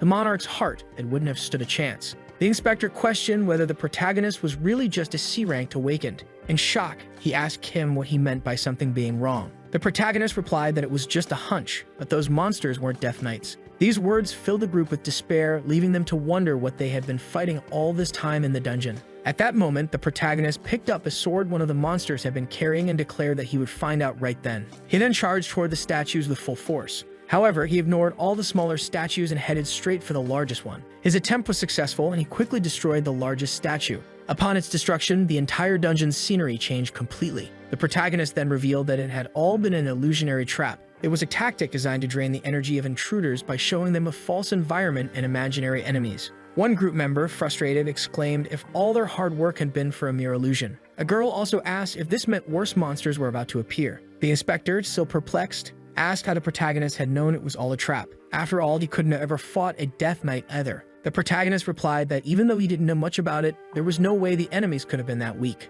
These words left the inspector completely unsettled. However, the protagonist said they should keep moving before they ended up becoming a memory. Even after the illusion disappeared, things didn't improve. Following the manifestation of the apocalypse, the dungeon's space was completely transformed. The wounds sustained during the illusionary battle worsened gradually, but they couldn't afford to wait for help. Stoke's only hope is to find the exit of this dungeon. After walking for a while, they finally come across a portal. Despite finding the portal, the masked boy asks if it might be dangerous. Facing him, the inspector responds that it could be, but if they don't open it, they'll just die there anyway. So he ends up opening the portal, only to be confronted by a Death Knight. Seeing the monster, the boy laughs at the sight of just one enemy. However, as the room becomes more illuminated, more of these monsters appear, filling the space. This leaves the group utterly terrified, prompting one of the members to ask if all these monsters are Death Knights. At that moment, the dungeon leader appears, laughing and declaring that inferior humans have managed to reach this place. He then orders them to start fighting. This monster is the Lord of the Death Knights and is rank S. At this moment, the statues in the room begin moving toward the group, though they don't attack immediately. Analyzing the monsters, the protagonist deduces that they seem to want one-on-one duels. Terrified, one of the boys says he can't fight anymore since he has no mana left. In turn, the protagonist tells everyone to calm down because their goal is not to fight but to escape. After saying this, the group starts fleeing in desperation, except for Maydo-Hack and the girl, who remains unconscious on the protagonist's shoulders. As they run, the boys exclaim that they'd rather go back to where they first appeared and that they don't want to die here. But at that moment, a statue swings its sword, hitting all three of those trying to flee. Witnessing this dangerous attack, the protagonist declares that he'll buy them time and that Maid-Dohak should find a way to escape. However, Maid-Dohak pushes the protagonist and the girl behind him, using his power to create a wall to protect them. At this moment, Kim asks what he's doing, but Maid-Dohak orders him to stay silent. He calls Kim a useless non-awakened and says he should know his place and stop acting so full of himself. He then mentions that when he was younger, he wanted to become an S-rank player. But no matter how much he trained and improved his abilities, he was always far from achieving that level, growing more distant from his goal with each passing day. This was his chance. If he could handle this particular situation, maybe he'd start being treated like an S-rank. But in the end, this is how it turned out. At that instant, a statue charges at him, but Maid-Dohak easily handles it. After defeating the statue, he says that Kim is different, and that infuriates him. But he also admits that Kim has the talent for it. That's why Kim should take the injured and flee as far as possible. As their supervisor, fighting the statues is his duty. However, when the protagonist looks at the injured, he realizes they are no longer alive. Moments later, the wall created by Maid-Dohak is completely destroyed, and Maid-Dohak is utterly defeated, losing his life in the process. The statue that took Maid-Dohak's life raises its sword toward the protagonist, challenging him to a duel. Cornered in this situation, he looks down and spots the ring Maid-Dohak was wearing. At that instant, the statue attacks him, but he manages to dodge and grabs the man's ring. As he runs, he places the ring on his finger, thinking this is his only chance to make it out alive. He then commands the ring to awaken, causing a small explosion of energy that destroys the statues attempting to kill him. At this moment, the dungeon boss is shocked, wondering what kind of power this could be. By putting on the ring, all the conditions for its use were fulfilled, unsealing predation. Additionally, all his attributes increased by 10 each. The protagonist then unleashes a significant amount of destruction with his mana, hurling his enemies away. However, while fighting, he realizes that predation takes an average of 10 seconds to fully devour. So he knows he can't rely solely on this ability. He decides to use all the attributes he's accumulated and all the skills he's gathered so far. Only then will he be able to escape this dungeon alive. At this moment, he notices a massive spear radiating energy and wonders what it might be. But with a single gesture from the dungeon boss, all the statues hurl spears at the protagonist. With great effort, he manages to dodge all the spears and the statues attacking him. He then finds himself face to face with the dungeon boss and of course attempts to do something. However, the boss uses an ability to launch the protagonist far away. He then says that while the protagonist was quite strong, that was his limit. With that, the protagonist was completely overpowered by his strength. With his sword and feet pressing down on the protagonist, the boss said there was still one last thing he wanted to ask. He then asked who had given the protagonist this power, but the protagonist began screaming in agony and pain. At that moment, his player system informed him that a mysterious power was resisting the roar of the Night King, and part of this resistance had succeeded. The dungeon boss then mentioned that he already knew the protagonist, unlike normal humans, could understand his language. He asked again about the nature of this power. At this moment, the scene changed slightly, and in front of the protagonist appeared a massive figure of a monster with long horns and 4 arms. Looking to his side, the protagonist noticed the bodies of his fallen group members. Behind him stood the dungeon boss. Meanwhile, he thought that nothing looked the same as before. He began to wonder what exactly this ability called predation was and how he, a mere human, started to understand the languages of monsters. He realized he had been entirely ignorant of everything, only gaining this power and a chance. And yet nothing seemed to have changed for him. At that moment, the boss launched a dangerous, fatal attack. Even faced with such danger, Kim wondered why the king had given him this power. He then heard a voice saying that the reason had already been told to him. A man without clothes appeared under a light and said it was simply because he had been moved by Kim's determination and tenacity. The man also told him that he didn't mean to change but simply move forward. Apparently, all of this was a dream. However, when Kim opened his eyes, they were reddened, and he bore an expression of anger. The dungeon boss, seeing this, commented that the protagonist seemed to have no strength left to answer him. He then called Kim a pathetic human and declared this would be his end, preparing to deliver the final blow. But before the attack landed, the protagonist managed to react using a strange power that destroyed several statues in an instant. Seeing the protagonist's response, the boss became excited and asked if Kim was trying to go into a frenzy with this ability in his current condition. At that moment, Kim began increasing his mana by 1. Completely thrilled by the fight, the boss declared it was excellent to see Kim's final effort and that he would entertain him until the very end. The boss then charged at the protagonist with a strike, making his sword exude mana with tremendous force. Thinking he had struck the protagonist, the boss realized the powerful attack had no effect as Kim easily stopped it. Kim then asked if the boss was curious about the true nature of this power. As the boss expressed his desire to know more, the protagonist told him to find out for himself. As his strength and power increased, Kim's system notified him that he had just advanced to rank B. Kim then delivered such a powerful blow that the boss was sent flying. Afterward, Kim continued defeating the other statues with overwhelming strength. Realizing he was close to defeat, the boss questioned how an inferior human like Kim dared to achieve all this. The boss attempted to use an ability to trap the protagonist, but it failed entirely. At this moment, the protagonist declared that his power was not that of a human. It was the power of the king. Finally, Kim launched a crushing attack that the boss likely would not survive. With this victory, his system notified him again that he had acquired a new ability. The registered ability was called the Spirit of the Night King. Moments later, several hunters gathered in front of the portal to analyze it. Player Park then asked a woman what the magical reading of the portal was. She responded that it was an S-ranked portal. She added that an evacuation order had already been issued, but the distortion inside the dungeon was causing delays in the withdrawal. As a result, she wasn't sure if a support squad would arrive before the dungeon break occurred. Player Park thought to himself that at this rate, everyone inside the dungeon would be doomed. Thus, he decided he would have to intervene alone to ensure their survival. The portal then began emanating an even greater energy, leading them to believe the dungeon break was already happening. For safety,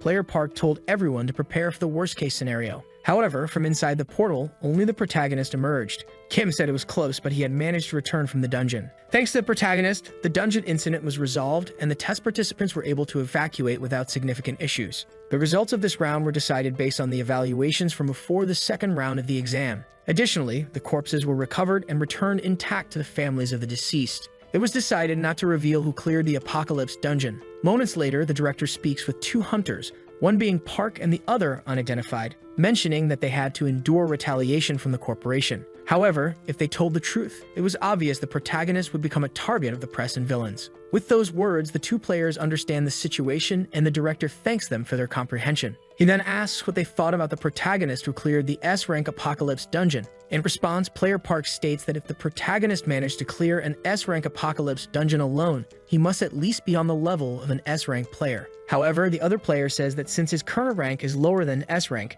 it's difficult to estimate his true power. Hearing this, the director asks what they mean by those words, and the two players begin to exchange glances. At that moment, one of them replies that there's a high chance he is at the level of national power. Back to the protagonist, he finds himself in a place with a completely red sky, surrounded by several extremely powerful monsters. Seeing this scene, he wonders how he ended up in the abyss. Moments later, the king appears in the sky above. Upon his appearance, the monsters attempt to attack him, but with a single motion, he reduces them all to dust. The king then declares that he will be waiting for the protagonist in the deepest corners of the abyss. After that, the protagonist wakes up in a hospital bed, where he was admitted due to all the injuries he sustained in the S-rank dungeon. Upon waking, he wonders if it was a dream, but realizes it couldn't have been, as it felt too real to be just a dream. He also reflects on what the king meant by waiting for him. He notices his predation ability, a skill even S-rank monsters are aware of, as well as his understanding of the monster language. This leaves him with even more questions. He concludes that becoming stronger and going to the abyss is the only way forward. After this, he checks his player statistics and finds them exactly as he suspected. He had a feeling while facing the Lord of the Death Knights,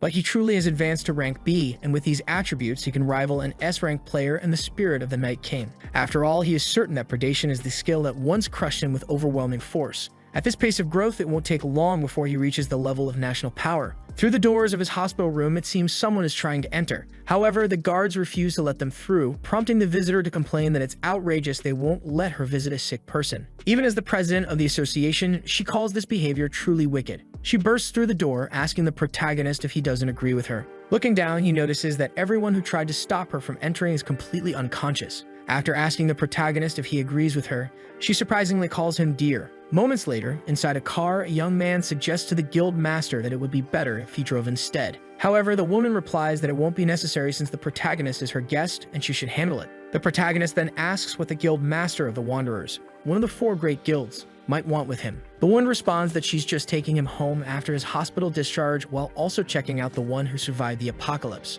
At this, Kim sarcastically remarks that if her reason was that trivial, she should have at least come up with a more plausible lie. The woman laughs and admits he's quite clever. She then asks if he knows what will happen in the third round of the player tests. The third round will be a survival game similar to the first round, but this time outsiders will be able to watch as part of the audience. Because of this, his abilities will be fully exposed to the public. All the guilds will undoubtedly start vying for the low-ranked Awakened, who managed to clear an S-ranked dungeon. She asks to make him an offer he cannot refuse before that happens. Whether it's money or fame, she's willing to give him anything he desires to join the Wanderers Guild. After that request, the car fell into complete silence, creating a hostile atmosphere. After thinking over the offer, the protagonist simply declined despite it being a great opportunity. The woman hadn't expected this response and was left in shock. Moments later, the protagonist, along with the other two, the guildmaster and another young man, stopped in an alley. The protagonist thanked them for the ride, but said he would walk the rest of the way. The guildmaster in turn asked why he had refused the offer and whether he had even listened to her proposal.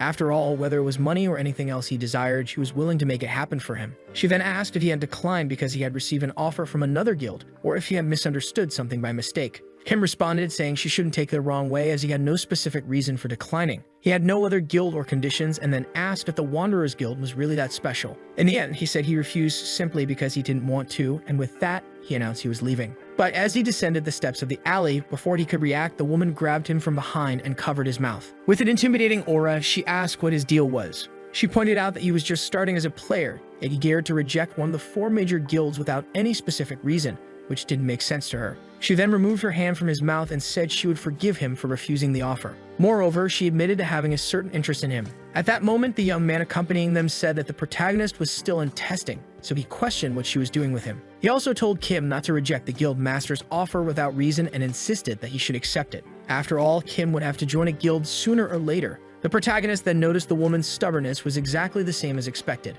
After all, it made sense, considering she was the sister of Lim A-young. The woman was shocked and asked how he knew about her relationship with the person mentioned. Kim simply replied that he knew a lot of things, including her stolen name. Realizing that the protagonist knew about this, she released a massive amount of mana, so strong to reach the sky. At this moment, her assistant thought the situation was dire. The guildmaster Yu A-young's real name was Lim A-young, and the CEO of the Yuksun group, Lim Chang-yong, had raised her an illegitimate child as an heir. However, when another daughter was born within the family, her name was taken from her, and she was reduced to an outsider. The fact that she had changed her surname upon becoming a player was something only a few people should have known. With her hands around the protagonist's neck, she asked how he dared to spout such nonsense in her presence and if he was missing a few screws. The protagonist replied that she was the one who had started it. At that moment, his system notified him that a mysterious force had successfully resisted the spirit of the Amazon. Kim then grabbed her arm and used his energy. Once again, his system informed him that he had successfully countered using the spirit of the Night King. With just his energy, he flung the woman backward. Stunned, she wondered what kind of power he was displaying.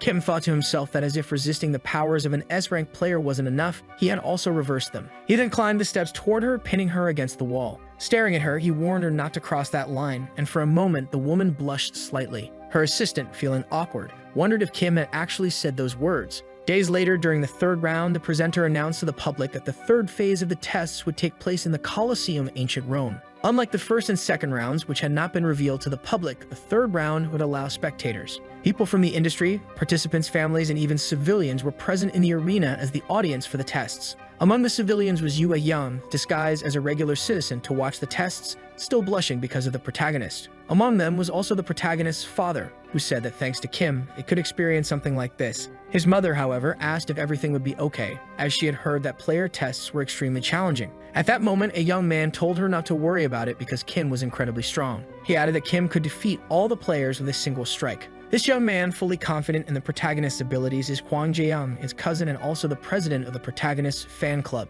Shortly after, a woman who overheard them in the stands thinks she needs to land a headline this time. Her name is Kim Gi-ja, a rookie reporter working for SSY Economics, and she's on the verge of being fired. For a moment, she recalls her last interview, which was discarded because it was with the low-ranking Awakened. She also considers the possibility that the protagonist might have been disqualified from the tests, and with tears in her eyes, she knows she could lose her job if she doesn't land a good interview. At that moment, another young man in the stands asks a woman if the atmosphere doesn't seem a bit strange. Hearing the man's words, the journalist notices that countless high-ranking Awakened, veterans, and even Lee Gilson, a promising A-rank candidate for the player test, are all staring at one person. This makes her wonder if they're all planning to team up to take down the protagonist, her target, and also just how strong the protagonist could be. Shortly after, the beginning of the 3rd round of the player test is announced. The audience is cautioned to be careful of impacts while watching. Then the host declares the start of the test. The group begins preparing their enchantments.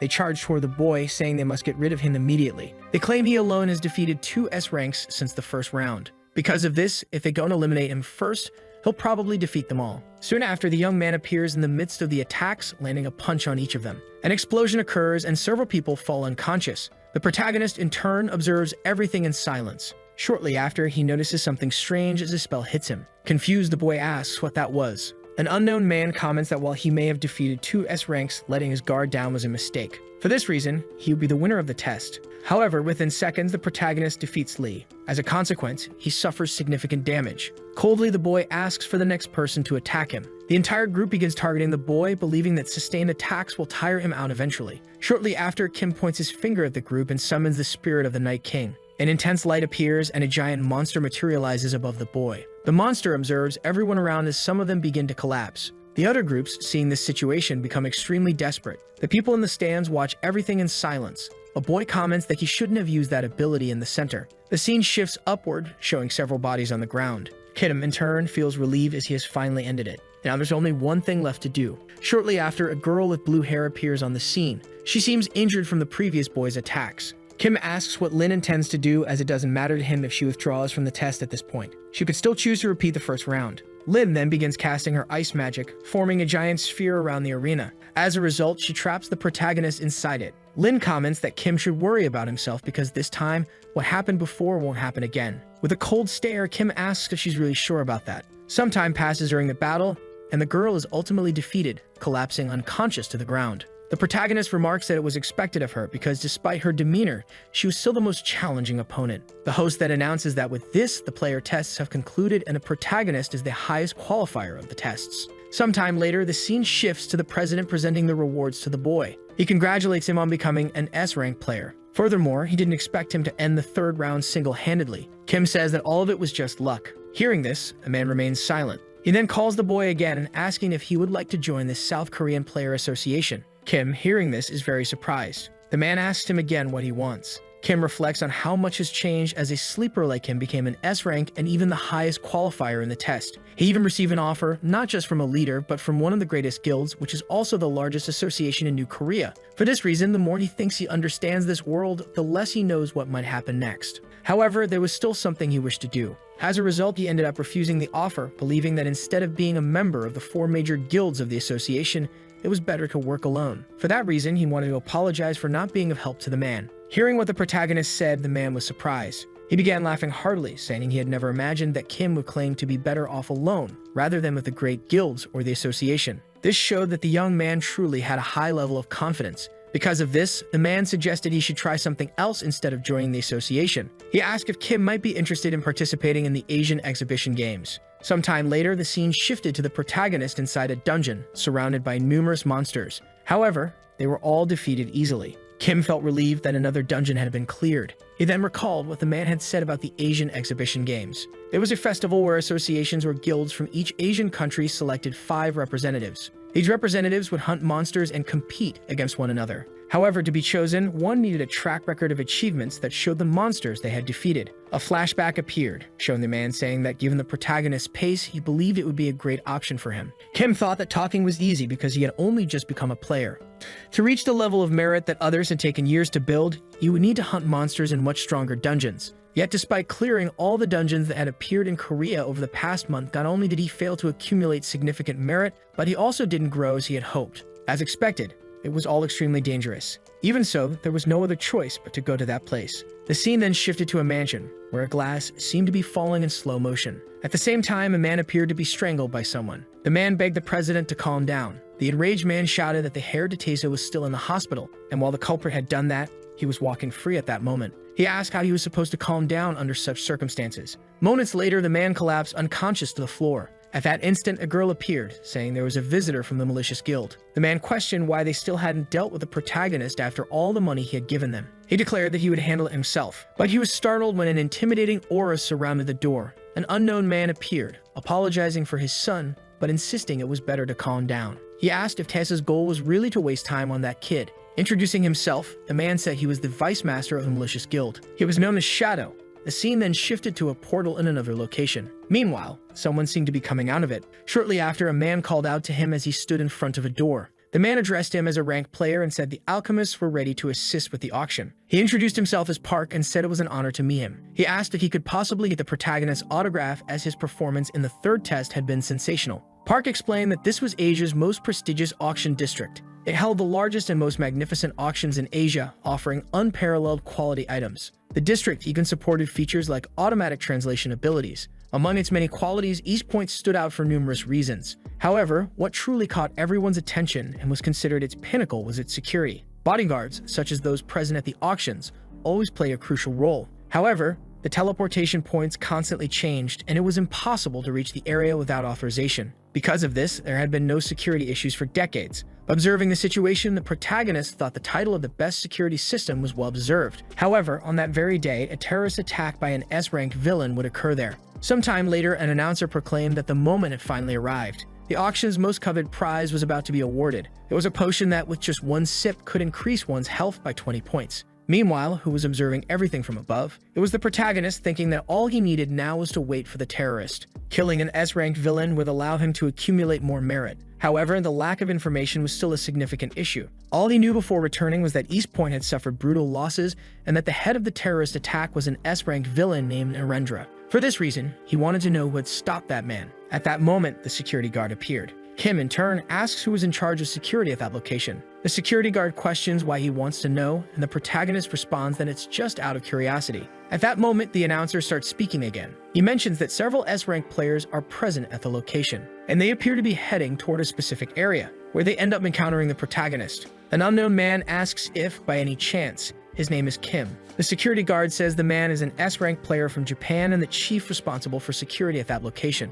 For this reason, Kim should be extremely cautious around him. The guard explains that he is known as the demon among players, notorious for betraying even his own partners when it suits him. Greeting the boy, the man says he heard that Kim is an unprecedented genius from New Korea. For this reason, he never expected to meet the boy at that location. Observing the situation, Kim is surprised because the man is greeting him with his left hand. Immediately after, Kim returns the handshake in the same manner. However, he feels something unusual when their hands touch. It seems like he receives an electric shock. The man is surprised and says he can't believe Kim endured that. For this reason, Kim must truly be an S-rank player. At that instant, something strange happens. The people around them begin collapsing to the ground. Kim thinks that if they fought there, civilians could end up getting involved. The man comments that it seems he went a bit too hard on the rookie, who just became an S-rank. Shortly after, he releases the protagonist's hand and steps closer to him. He says not all S-ranks are the same and that, while he doesn't know why Kim is there, he should stop any nonsense and stay in his place. As he walks away, he tells the boy to enjoy the rest of the auction. Watching everything, Kim remains silent, thinking this situation is more complicated than he expected.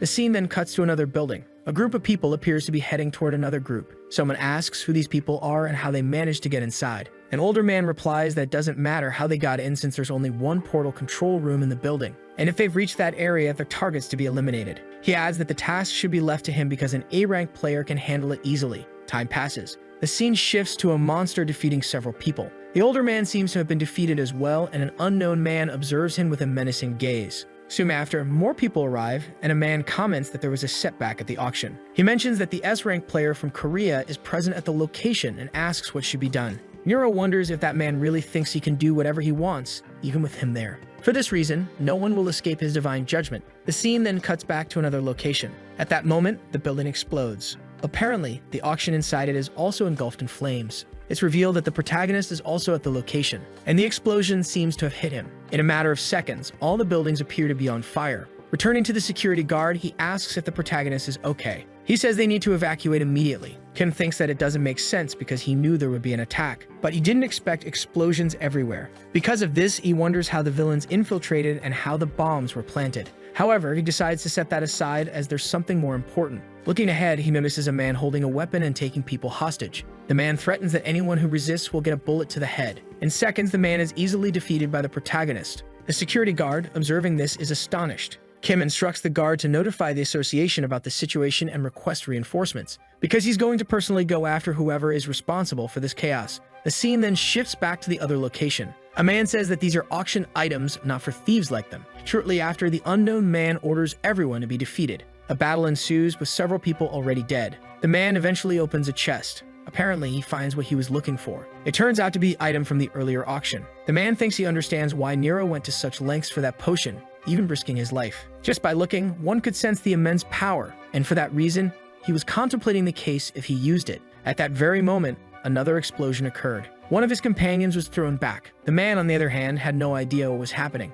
One of his subordinates mentioned that an enemy was nearby. Another subordinate remarked that the enemy's appearance seemed familiar. However, in the next instant, that subordinate was defeated. Then the other two in front of him met the same fate. The man, surprised, thought that the ability must be stealth. Yet within seconds, he too was attacked. Even so, it wasn't enough to take him down. As a result, he activated his chain ability successfully trapping the protagonist within it. Calling the boy an idiot, he asked if he thought he could just turn invisible and act freely. For that, he would die right then and there. The protagonist, surprised, remarked that the ability could even track invisible enemies. Because of this, he thought it might be worth devouring it. The scene then shifted to another location. The hostages in that place were terrified. An incredible number of monsters were in the area watching them. This was the teleportation portal's control room. Above them all, Nero declared that everything was going as planned. And with this, everyone would fear the existence of that god even more. All that remained now was the Phoenix Potion, and at that moment, a subordinate appeared. He reported news of the group that had gone after the potion. For this reason, there was still an issue to resolve. A subordinate handed over a communication device.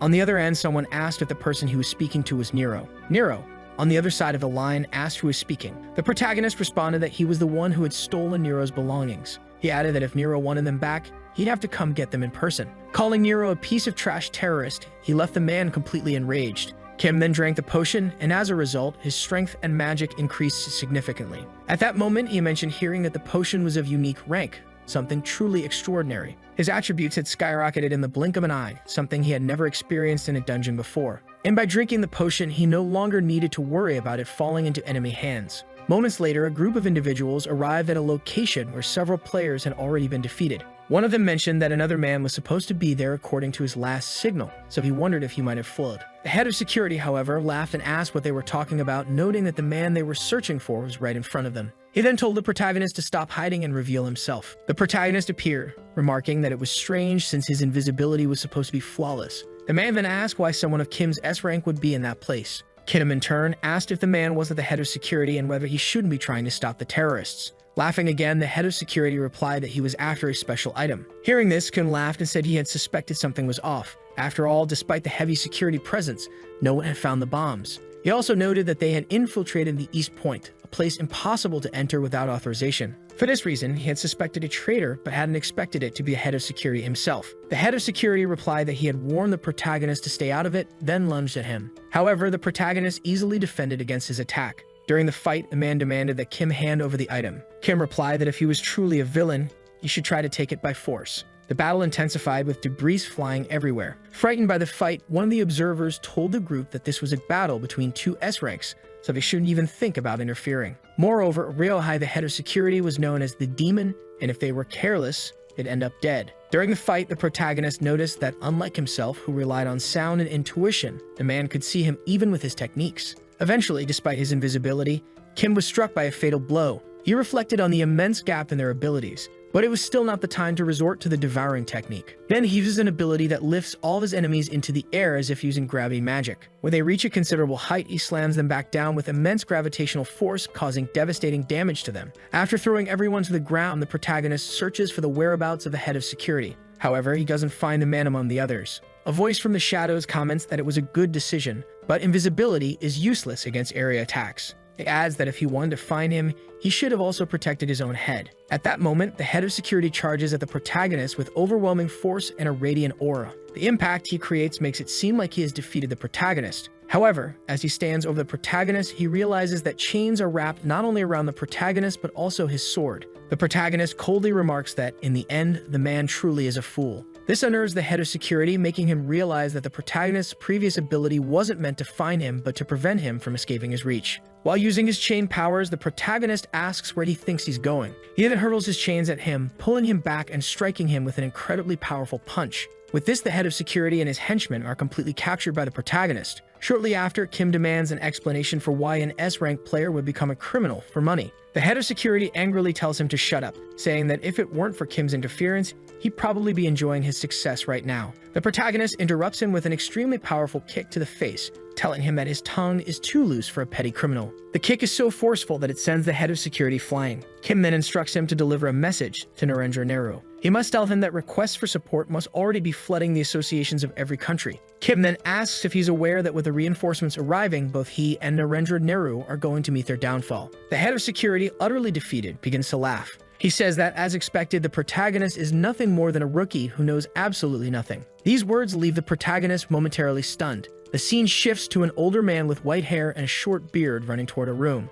Upon arriving, he asks how the reinforcements for the eastern wing of the building are progressing. This man is Si Sang-yik, the guild master of the alchemists, one of the 4 major S-rank guilds. He also mentions that besides the auction items belonging to his guild, there are numerous VIPs from New Korea, and at this rate, everyone will end up in the hands of the terrorists. One of the people in the room tells Si Sang-yik to calm down. He explains that as soon as they heard about the terrorist attack, they organized a support team. Park Sung-jin is leading the team, and he emphasizes that it is an elite squad. Si Sang-yik then asks why they haven't departed yet and says that if it's an issue of personnel or materials, his guild can handle it. However, the man explains that the problem isn't resources but the lack of a way to reach the location. At this, Sang-yik asks what he means, and the man explains that the terrorists have taken control of the portal room in the eastern wing. This means they've locked all access portals, but he reassures that the situation is under control. After all, there are 2 S-rank players on site, Kim Tae-gyun, who just became an S-rank, and on the terrorists' side, only Narendra Nehru. Until the portal is reestablished, the 2 players should be able to handle the situation and might even defeat Narendra Nehru.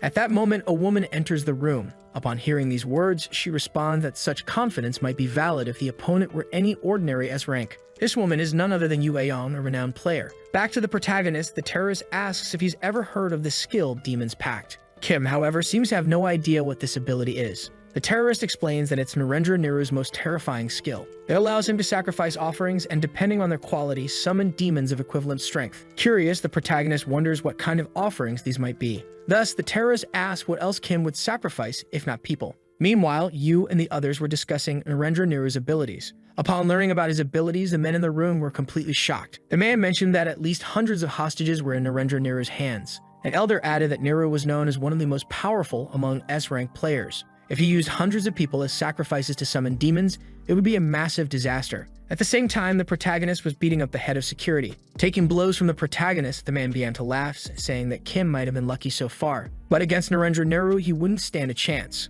He then asked if the protagonist would kneel and beg for his life while watching the hostages be sacrificed, or if he would face a fight with no chance of victory and meet his end. In the room with the hostages and other terrorists, a subordinate informed Nehru that Isaka Ryohei, along with the protagonist who defeated Ryohei and took the Phoenix Potion, had disappeared without a trace. Nehru asked what they should do in such circumstances. He then stated that, as it would be impossible to confront them directly, the protagonist was likely waiting for support from the association. At that moment, Nehru used his power to sacrifice 2 hostages, declaring that if Kim didn't show up, they would simply need to drag him out. He also announced that the festival in the name of the gods should begin. But before he could harm the hostages further, the room suddenly became pitch black. His subordinates questioned why this was happening now, even though the bomb had detonated some time ago. Even in total darkness, Nehru noticed that the captured hostages had vanished in the blink of an eye, which could mean only one thing. Shortly after, the protagonist appeared behind Nehru with his magical chains. Using his chains, Kim landed a hit on Nehru. Believing he had won, Kim celebrated prematurely, thinking he had captured him.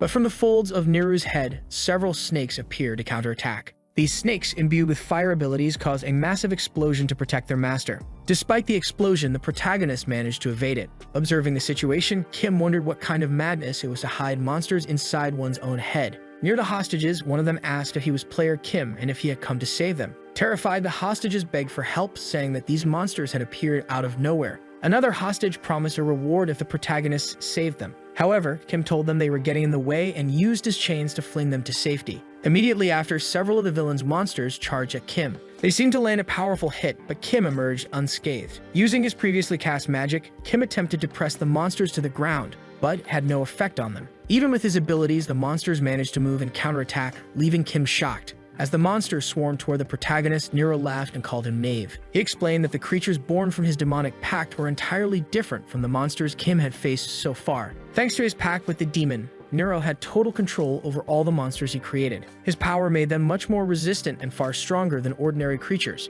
He also remarked that just because Kim had defeated the head of security, he shouldn't think he could challenge the gods. Meanwhile, the hostages noticed that the protagonist was being completely overwhelmed. One hostage remarked that Kim had ignored their cries for help, done whatever he wanted, and still couldn't defeat a single monster. Hearing this, another hostage defended Kim, telling them to pay closer attention. Pointing to the fight, he explained that because of the protagonist, the monsters weren't even looking at them. Despite being under immense pressure, Kim hadn't run away, and he hadn't allowed any of the monsters to approach the hostages. Even the hostages who had been flung into the air had been evacuated to a safe location far from the fight. With tears streaming down his face, an elderly man declared that from the beginning, the protagonist had been trying to save their lives and they hadn't realized it. Moved by his words, all the hostages began to shed tears and started cheering for the protagonist. The protagonist begins using his chains to fend off the monsters. Angrily, he says that enough is enough. They should all shut up and stop bothering him. Hearing this, everyone in the room is outraged by what they just heard. The protagonist then comments that the hostages are only getting in the way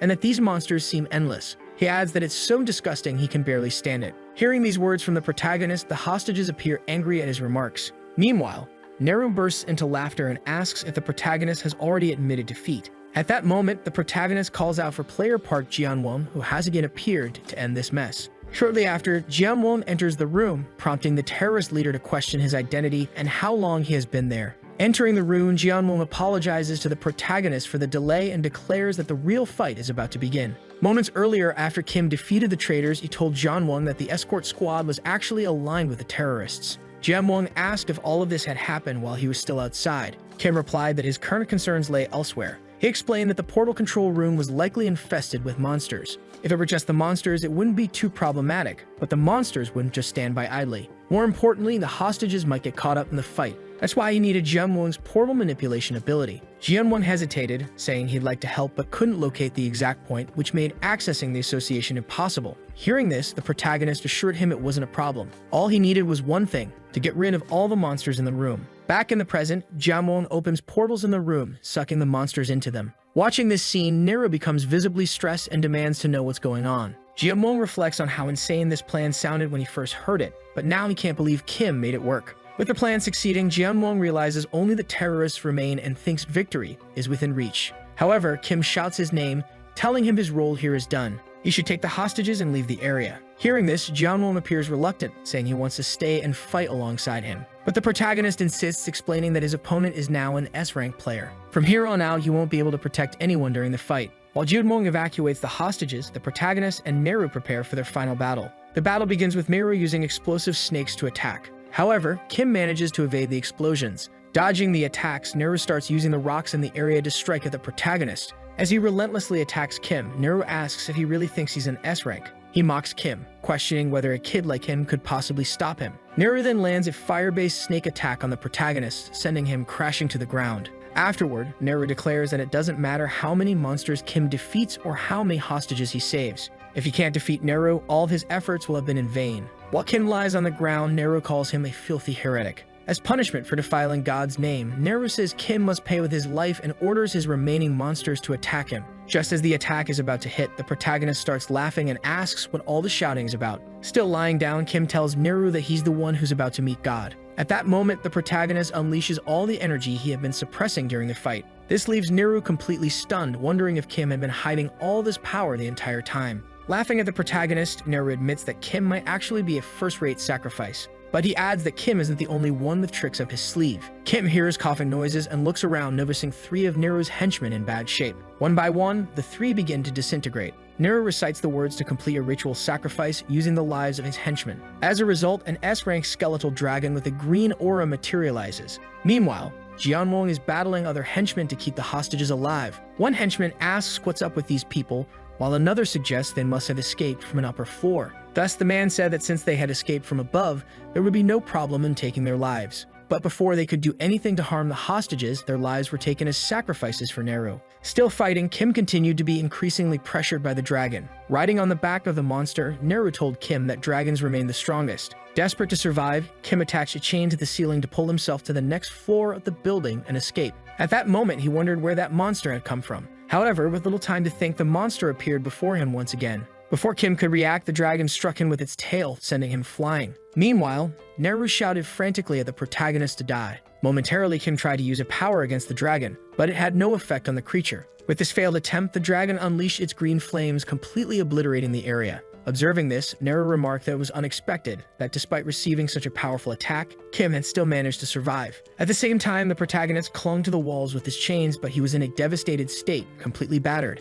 At that moment, Kim thought that the monster was absurdly strong. He couldn't believe he had barely managed to withstand its attack, even using the full power of predation. This made him question if it was truly S-rank. But considering how much force it was exerting, there was no way its Ophid oral ability could come out unscathed. Even in this condition, the protagonist realized that Nero was nearing his limit. With that, if Kim persisted a little longer, he might be able to survive. Immediately after, Nero starts laughing and calls him a filthy unbeliever. He says he can see what he was thinking. Since a direct confrontation didn't work, he must be thinking of stalling for time. In his words, that wouldn't be a bad strategy. However, Nero tells him he must know that his petty tricks won't work against him. Next, Nero moves with his dragon toward the hostages to destroy them all in a single blow. He strikes the building, causing massive destruction. Immediately afterward, reinforcements manage to establish a full connection with the emergency portal to send them to the coordinates of the eastern point of the building. At that moment, a woman says that her country and New Korea are the only countries connected, and even for a player like him, she thinks entering the portal now could be very dangerous.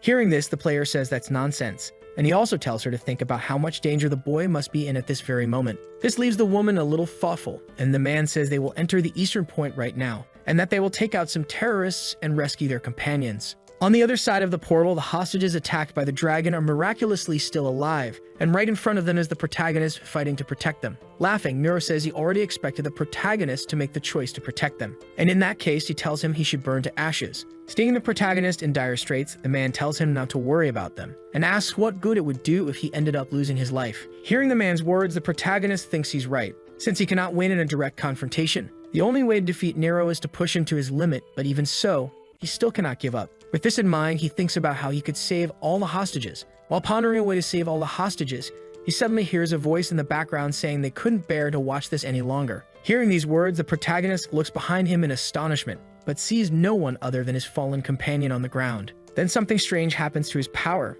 As the rank of his protection is being temporarily adjusted, his power rank increases to A. Then his powers surpass their limits, and his body can no longer handle the predation power. This leaves the protagonist confused, wondering what was happening to him, since all his powers were temporarily increasing, and his predation had already reached rank S, though it was recently rank A. With so much energy being released by this power explosion, the entire scene becomes ominous, making Nero wonder what was going on. As the protagonist's power continues to grow, his player system notifies him that predation cannot be deactivated. While seemingly agonizing in pain, he wonders if the predation has spiraled out of control. Thinking about the voice he heard moments ago, he wonders if the king had given him these powers. As his body disintegrates, he thinks this is ridiculous, and questions if he will really die this way, a meaningless death to him, after everything he has done to get to where he is. For him, no matter the cost, he cannot die this way. Even wanting to fight, as his body disintegrates, he falls to the ground, unable to move anymore. Observing this, Nero wonders if he forced himself to lose control of his own ability. However, a devastating energy begins emanating in the area,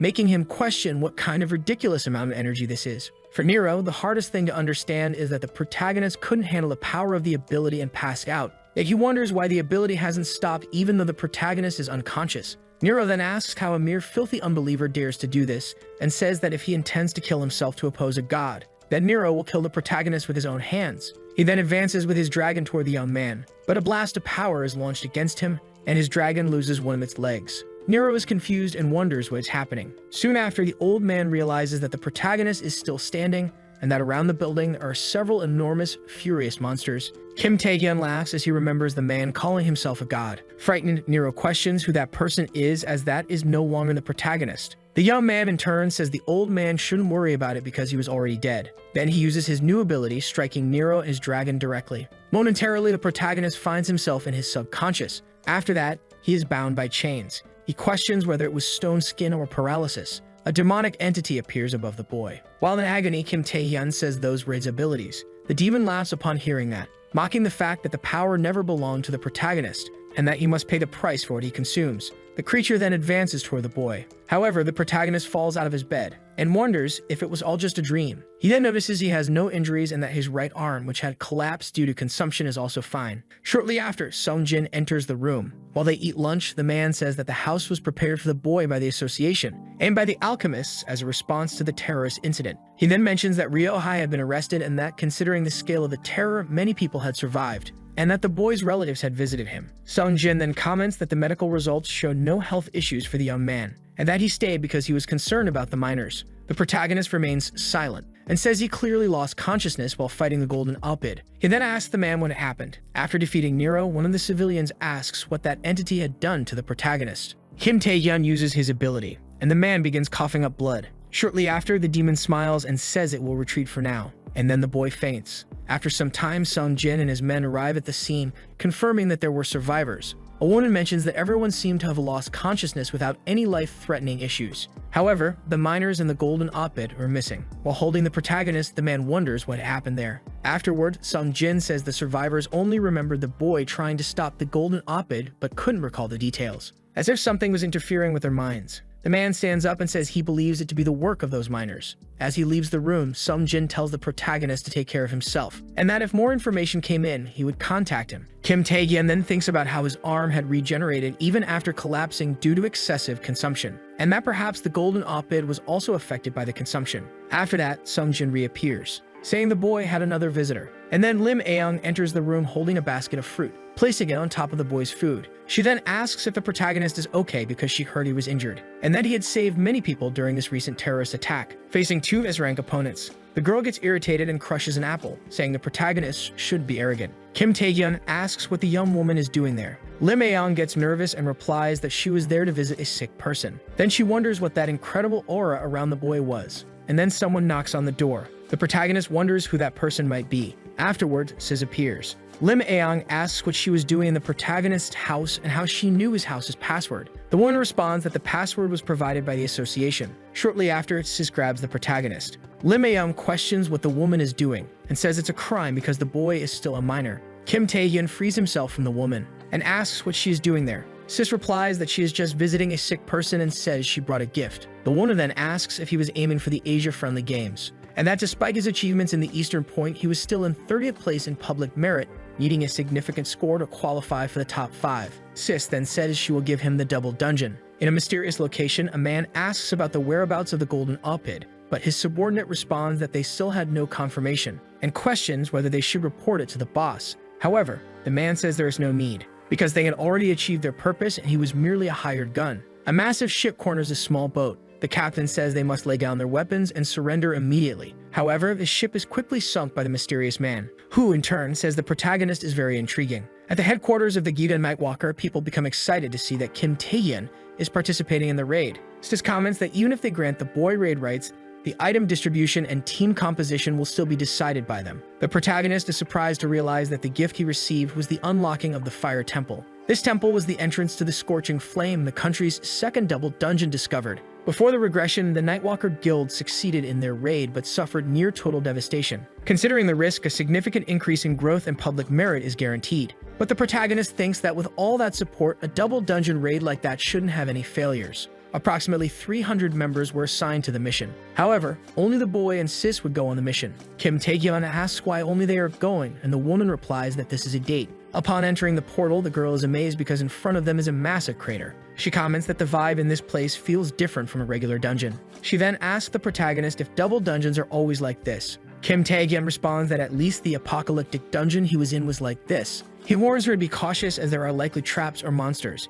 Right after, a tentacle emerges from the crater and drags Yu A-young inside. The boy rushes to help her because he knew such things could happen in this world. However, upon entering the pit, the woman has already defeated the creature that pulled her in. Yet, at the bottom of the crater, there are still other monsters. But Yu A-young is unfazed and charges at them. She easily kills the creatures using her powers. Seeing all that power, the protagonist is impressed as she defeats those Ranka monsters with just one blow. He thinks to himself that he hadn't expected her to be so skilled. He then decides to put in more effort as well. After defeating all the creatures, the girl breathes a sigh of relief that they succeeded. Kim Tae-gyeon reflects on how high the monsters' levels were, but they weren't enough to pose a problem for Yu A-young. Right after, the woman hands the warrior's ring to the protagonist, saying that by doing so, her guild also benefits. She adds that she could give him many more items if he joined her guild. The boy questions why she didn't give him the item before they faced the monsters. He then says that from this point onward, they'll need to be careful, because they've reached the domain of this place. Before them stands a giant egg. Kim Tae-gyeon says he's certain that inside that egg is the dungeon boss. He then suggests to the girl that they should gather information.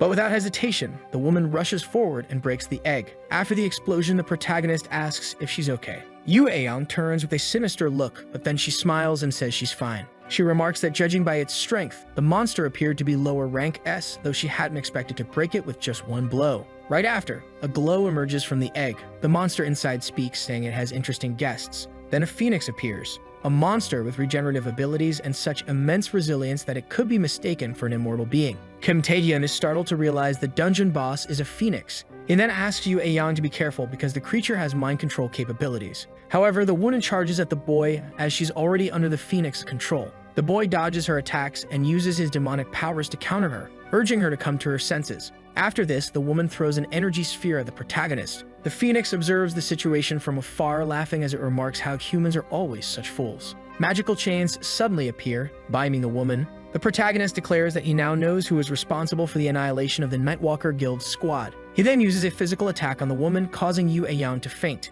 Kim Tae-hyun says she needs to recover her senses by the time she wakes up, but perhaps that won't matter as long as he eliminates the phoenix. The creature laughs and asks if the human enjoyed its game. The protagonist becomes enraged and says he will make it meet their creator. He then ties Yoo A-young to his back and tries to escape the phoenix. However, the phoenix attempts to stop them and asks what the boy is trying to do. The protagonist tries to throw his dagger at the creature, but the weapon passes through the phoenix. The creature explains that this happened because it is fire itself. It then says that in the end, a mere human like him could never defeat it, and the phoenix begins destroying the cavern. Kim Tae-hyun says that even as a phoenix, that level of regenerative capability was different. He adds that it also had gigantification, so there was no way that creature could be normal. He begins to suspect it might be a great phoenix. Mutant organisms that possess powers beyond the class of regular monsters, and to distinguish them, they earn the title Great. Kim Tae-hyun thinks that if he's correct, it means he wouldn't stand a chance against the monster unless he used his ability Predation. However, there was a chance something like the last time could happen,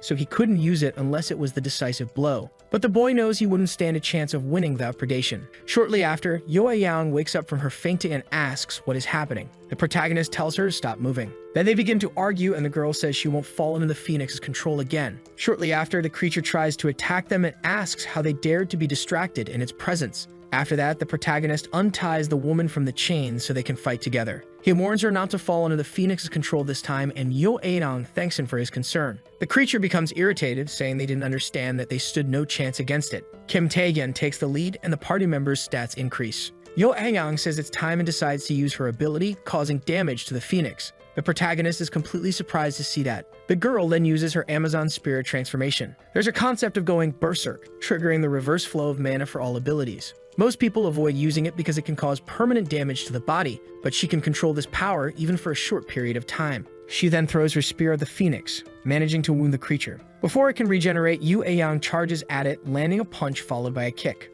After this sequence of attacks, the phoenix falls to the ground. Shortly after, the girl collapses from exhaustion. Seeing the situation, the phoenix says it will take advantage of the girl's vulnerability to kill her. However, the magical chains reappear, restraining the creature. Kim Tae-hyun says he can't believe the girl used a destructive power far beyond to crush its regenerative abilities. While carrying Yoo A-young in his arms, he says he'll hurt her pride by landing the final blow on the monster. Outside the portal, people are worried because the pair is taking too long to return. They are also concerned because every time their guild master enters a battle, she always does reckless things. Shortly after, the protagonist emerges from the portal carrying the girl in his arms and announcing they had cleared the Temple of Fire. On the internet, rumors start spreading that Yoo A-young is dating the protagonist. The girl becomes embarrassed and wonders what that meant. She questions how the news had leaked since it was a private raid. One of the men gets nervous and says it was hard to keep it secret. Another guy adds that he only told a few close friends. Hearing that, the girl smiles in a frightening way and says they were all going to die together. A while later, her boss enters the room saying he heard rumors that she used her berserk ability. However, the girl had already destroyed the entire room along with the guys. Shortly after, while walking, Yoo A-young says she had trained to control her berserk state, so using it for just 1 minute was easy. The man asks if she had already figured out Kim Tae-hyun's capabilities. The girl replies that after she fainted, the protagonist fought against the Great Phoenix, and that says it all. She adds that apparently he's already heading toward the abyssal depths. Hearing that, the man is surprised by his rapid growth. Yoo A-young comments that she doesn't understand because everyone has the desire to advance, but after going a certain way, it's easy to feel satisfied. However, Kim Tae-hyun shows no signs of stopping, using all methods available to go further. Then the girl questions what might be driving him to desperately try to become stronger. The man in turn says he believes it's because the protagonist loves his country. Since monsters are everywhere, he desires his country to advance with prosperity. But Yoo A-young says that's impossible. Somewhere in the abyssal depths, two people are sitting on thrones surrounded by corpses. The man seated says to the other that they are now connected. That man is the Archduke of the Abyss. The kneeling person thanks their lord and says that now they will be the strongest of all. The protagonist enters the abyssal portal, saying it is his first time returning to the abyss after regressing. A person appears, welcoming the boy and introducing himself as a member of the World Association of Players and the manager of the Abyssal Depths District, Paula Becker. He then says that, according to the records, this is the boy's first time in the abyss, and the protagonist confirms. The man explains that the boy needs to hire some players to act as guides or mercenaries. The World Association of Players has created player zones, which serve as camps and safe areas to aid in exploring each district of the abyss. However, the depths are dangerous as they could be ambushed by monsters. Thus, the protagonist needs to hire some players to accompany him, but he says is unnecessary. Soon after, a worm emerges from the ground behind the boy, but Kim Tae-hyun quickly eliminates it and reassures Paulo that there's no need to worry since he is just taking a small stroll. He then breathes a sigh of relief, seeing no one else around. After defeating the Great Phoenix in the Fire Temple, the protagonist fulfilled the requirement of 200 magical powers needed to activate the demonic contract. However, this ability has changed. Instead of controlling monsters, it can now create portals. The boy wonders if this is also an effect of predation. He thinks it would be better to have a powerful creature than to carry around dozens of monsters. So he decides to use the amplifying stone, temporarily enhancing his powers. The demonic contract is activated, initiating the creation of the gate. Kim Tae-hyun crosses the gate and finds a massive castle on the other side. Seeing this, he reflects that he has never heard of this place in the abyss and wonders exactly where he is. 3 demons then appear behind him, attacking and causing a massive explosion, yet the boy remains standing. Upon seeing the protagonist's dagger, the demons remark that it is a dangerous weapon. Kim Tae-hyun realizes these creatures are succubi. Succubi are monsters that drain men's energy through mental attacks like illusions or brainwashing. Kim Tae-hyun charges at the demons, intending to defeat them if they are targets of the contract. However, the succubi easily dodge his attacks. They remark that taming him will be difficult, deciding to use one of their abilities on the protagonist. The boy remains still, and one of the succubi says no man can resist her ability. But Kim Tae-hyun grabs the creature and slams her head into the ground.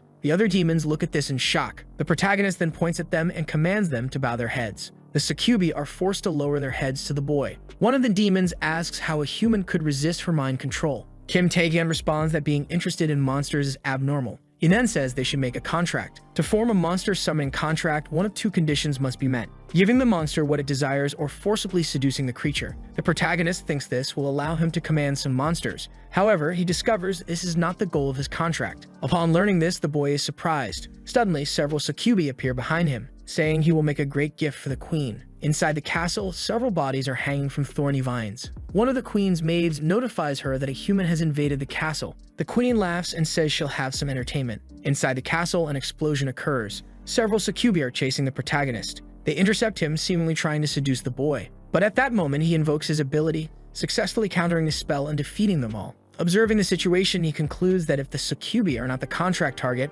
there is only one possibility. A monster capable of controlling all those creatures must exist, likely the queen. The boy then encounters a maid, who asks if he is an intruder and says he should proceed, because the queen is expecting him. A while later, Kim is already in that room. The queen welcomes the protagonist to her palace and introduces herself as the mother of all succubi, named Rosaria. The spirit reveals that she is the target of the demonic contract, and that he can now form the summoning pact. Once again, the woman states her name is Rosaria. At that moment, the protagonist is surprised by what he heard, because that was a monster speaking the human language. Rosaria says there is no reason to be so shocked. She states that she was once human, and for that reason, understands his language. Observing the woman's manner of speaking, the protagonist is astonished as she spoke differently from a monster. Shortly after, Rosaria asks the reason for his visit to her castle and if by any chance he had come there to satisfy his lust. However, Kim replies that it was none of those reasons. Instead, he wanted to form a summoning pact. Hearing what the boy said, she bursts out laughing. She claims he would never be able to achieve such a thing, but that he should keep his delusions within limits.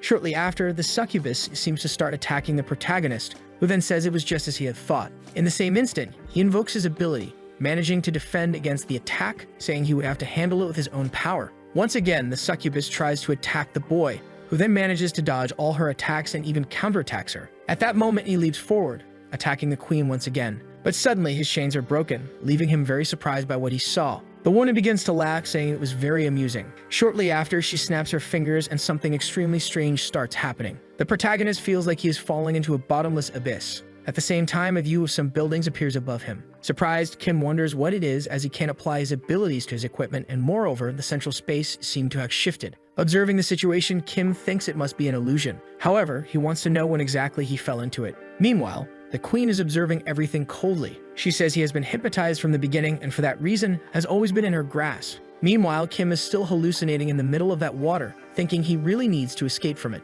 At that moment, he notices something as the scene changes suddenly. Looking around, the protagonist wonders what it is. Looking ahead, he finds himself face to face with his younger self, who appears to be excited about something, saying he also wants to awaken. His parents, watching this, are very happy. However, his mother says the most important thing is that he has a happy and healthy life. As he observes these memories, the protagonist thinks it was just like that. After all, his father and mother were always like that. Instead of wanting him to achieve a high rank or someday support their poor family, they always wish for his happiness. As he watches this, the protagonist seems happy, but in the next instant, things change. Because the car suddenly appears in flames and his family is destroyed. The boy, meanwhile, can only watch everything in silence. Several scenes from his horrifying past flash through his mind. These memories have always haunted the boy. He thinks he wasn't awakened because he wasn't strong enough, and he couldn't bear to stand against the misfortunes that occurred daily on his path. However, there was something much harder to endure than that, the fact that he didn't help others. Instead, he dragged those who helped him into his misfortunes. His parents truly wished for his happiness,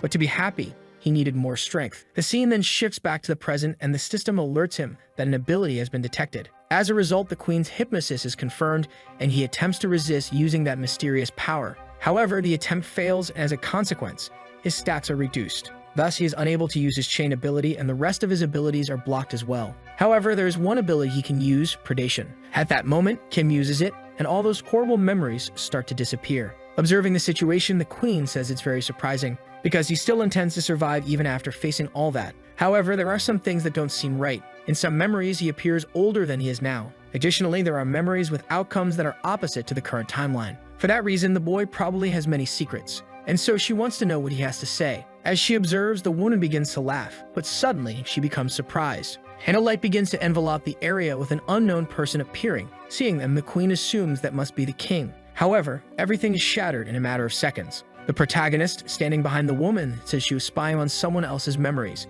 and for that reason, she had a very stressful hobby. He states once again that she should accept a summoning pact with him. Observing the situation, the queen is very surprised, because he managed to escape her illusion. Yet she thinks he's still as foolish as ever. Then the queen asks if he thinks he can kill her with just that toy. Kim responds that he'll have to try to find out if he can. The queen says he's probably bluffing and in the same instant grabs the protagonist, declaring she will accept the pact. She then bites the protagonist's neck. With this, the system notifies him that he has fulfilled the conditions of the pact and thus it has been established. Additionally, the rank of his skill has been adjusted and a new hypnosis ability has been registered. Shortly after, Kim falls unconscious and the queen wishes him a good night's sleep, saying she has chosen him. Time passes and Kim wakes up to someone calling him. The other man asks if he's okay and expresses relief that the boy is safe. Kim asks where he is and Paulo replies that it's the player zone and that he found him unconscious during his patrol. Observing the situation, Kim assumes Rosaria brought him to this place. Looking at his status, he notices the hypnosis ability and begins analyzing all his statistics.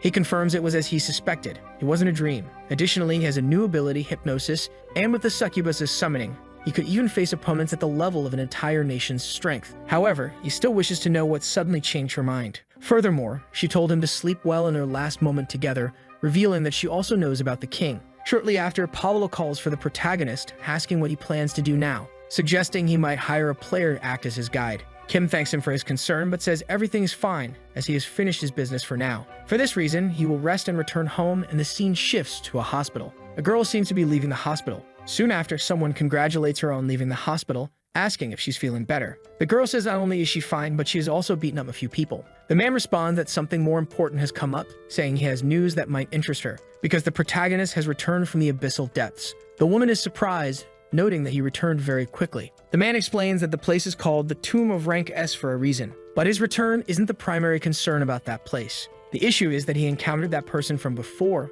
the leader of one of the 4 great guilds, whose name is Kan. The scene then cuts to the protagonist meeting that man. The man asks if his name is Kim, and if so, says he should duel him. Looking at the man, the protagonist recognizes him, confirming he is the leader of one of the 4 great guilds, and is known as the best tank in New Korea. He is also an extremely strong and prestigious individual. Shortly after, the man charges at the protagonist. Then a woman runs toward the situation, asking what the man thinks he's doing, because if he continues, he could be banned from this place. She says he'll need to find a way to apologize for what happened. Afterward, the girl introduces herself, saying she is the secretary of that man. She acknowledges the guild master's reputation, citing his forced, non-humanitarian recruitment methods. But they're there to officially recruit the protagonist, so if he expresses an intent to join them, there's no need for a duel. Kim asks if they're trying to force him into it. The secretary admits it's true, but says it's not a bad offer for him, because as far as she knows, he will be participating in the Asian exhibition games. And among the 4 great guilds, hers specializes in abyssal exploration. For this reason, they can provide support for him. This way, he could earn enough merit points to compensate for any that were lacking. Hearing that offer, Kim remains silent. Shortly after, Kang says that it's already enough because if he were influenced by words alone, he would have accepted the offer a long time ago.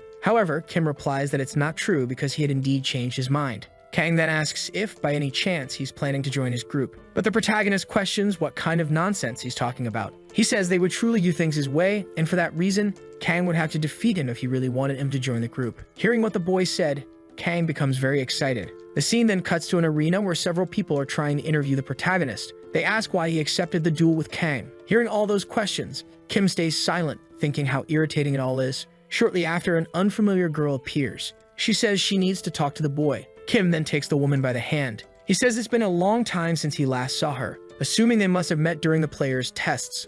The woman says that's true, and for that reason, it's been a while since they've met. Observing the situation, the girl is very surprised because the protagonist actually remembers her. Letting go of her hand, Kim says any questions she has will be answered later, because, as she knows due to his plans with Kang, he doesn't have time to answer anything now. For that reason, he says goodbye and meanwhile begins climbing some stairs. Looking ahead, he comes face to face with his opponent. It's revealed that Kang is already in front of him. Kim is pleased because his battle is about to begin. The announcer starts talking about the match. He states that the victory condition is to make your opponent kneel. As he prepares, Kang says he will test the boy's abilities, and the order is given for the battle to begin. At that moment, Kim activates his ability. He thinks that now, with all the power of the spirit of the Night King, he could take down even an S-class monster with a single strike. And even someone like Kang wouldn't be able to move so quickly. Observing the attack, Kang says it's not bad, but still not enough to defeat him. Shortly after, he appears behind the protagonist and lands a blow on him. However, Kim manages to dodge, but without giving him a moment to breathe, Kang advances again, landing another punch.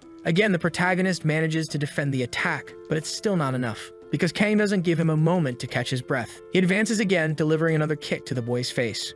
Watching this, Kang is very pleased, stating that Kim is very good at running, so he will improve that skill. He asks how Kim plans to win that way. Kim replies that unless Kang has a hidden beast, it won't be easy to make him kneel. Kang says that for someone cornered, Kim sure knows how to talk a lot. For that reason, he's truly testing his patience. Observing the scene, the crowd goes wild, because Kang's about to unleash his final move. That attack is extremely powerful, and almost no one has ever resisted it. Meanwhile, the girl is watching everything from above. She says she's happy to have witnessed the fight. The man next to her says that if the protagonist loses, they'll have to join Kang's group. The girl agrees, saying he's right. However, she adds that she should have stopped the duel from happening, because Kang's ability is the blessing of animals. The man explains that it mimics the strength of various animals, and it showcases an incredible amount of power in combat. Even for the protagonist, winning a fight against him seemed highly unlikely. However, the girl says it's not like that, because from what she's seen of the protagonist, he has power comparable to Kang's. Meanwhile, Kang's attack is still heading toward the boy. The entire crowd is anticipating the collision of their attacks,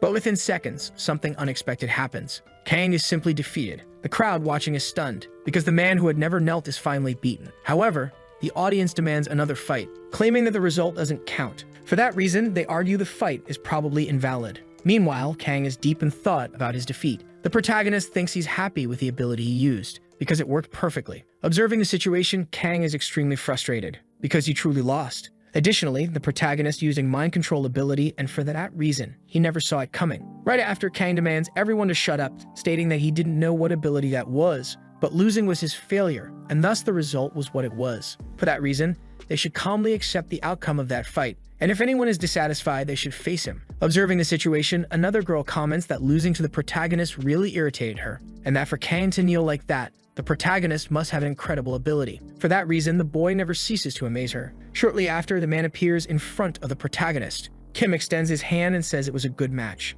The man then says he wants to ask something, questioning if Kim had planned to win that way from the beginning. Kim responds that under certain circumstances, yes. Hearing this, the man becomes very irritated, but still shakes the protagonist's hand, saying that a promise is a promise, asking if he wants money or even a unique item. Kim says that wouldn't be bad, but it's not what he desires. The man asks again what he wants. The protagonist replies that he wants the Minotaur's labyrinth, leaving the man very surprised by his request. Sometime later, the scene shifts to another location. A man asks if they are talking about the Minotaur's labyrinth, and another confirms, saying it's the entrance to an abyssal dungeon. It's filled with traps and complex spaces, so they'll need someone with detection abilities. Even though it's at the abyssal entrance, many rank as guilds and players have taken on the challenge and failed. The guild currently holds the raid rights and is about to attempt it again in secret. The man, surprised, asks how Kim could know about that place and if he's okay. The other responds that he couldn't say he isn't stressed, but you can never predict what will happen in the abyss. All they can do is trust those who take on the challenge. To be honest, if he were younger,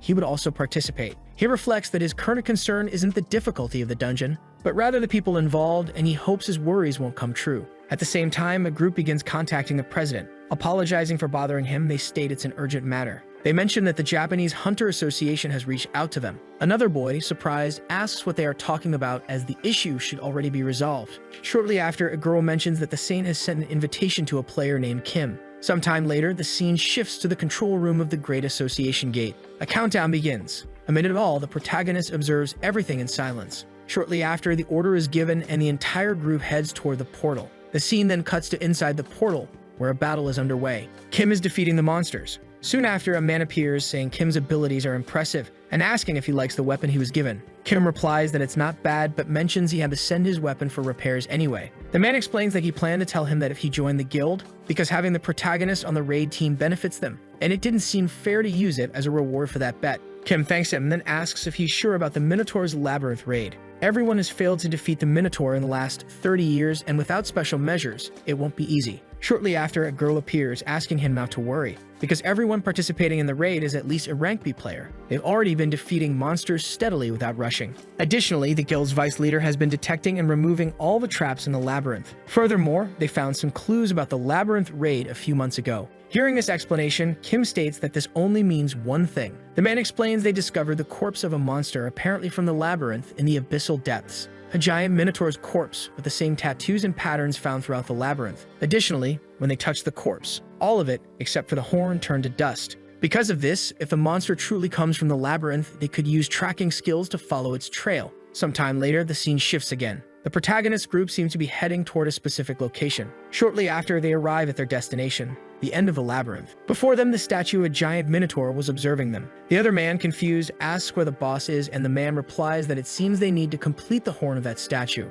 Shortly after, the secretary appears with the horn from earlier. Meanwhile, Kim is silently observing everything, thinking that so far, everything was unfolding exactly as it had in his previous regression. For that reason, he needed to see what would happen next. Then that man takes the horn and places it on the statue. The group is thrilled because they were finally able to complete the labyrinth after 30 years. At that moment, the man seems to notice something, because something unusual is happening with the statue. In a matter of seconds, it transforms into a skeleton. The group looking around is very confused, because they are now in a completely different place from before. The scene then cuts to another location, and the protagonist thinks this is exactly as expected. The group, surprised, wonders what had happened. Shortly after, the scene cuts to a man reading a book. He says he has noticed something. He assumes the protagonist has joined the labyrinth team. The man then states they could stop the operation immediately. However, the young man asks not to stop because this was actually a perfect opportunity. Ranked villains had infiltrated Hyde's team, including 20 rank of villains in total. No matter how skilled the protagonist was, everything had its limits. So he wondered how they would deal with the hidden villains while working in the labyrinth. And for that reason, it was all very amusing. The scene then cuts to the inside of the labyrinth. A person suggests they should introduce themselves first, and a girl introduces herself. She says her name is Miranda, and she's a rank B player. Immediately after, Kim acts quickly for some reason.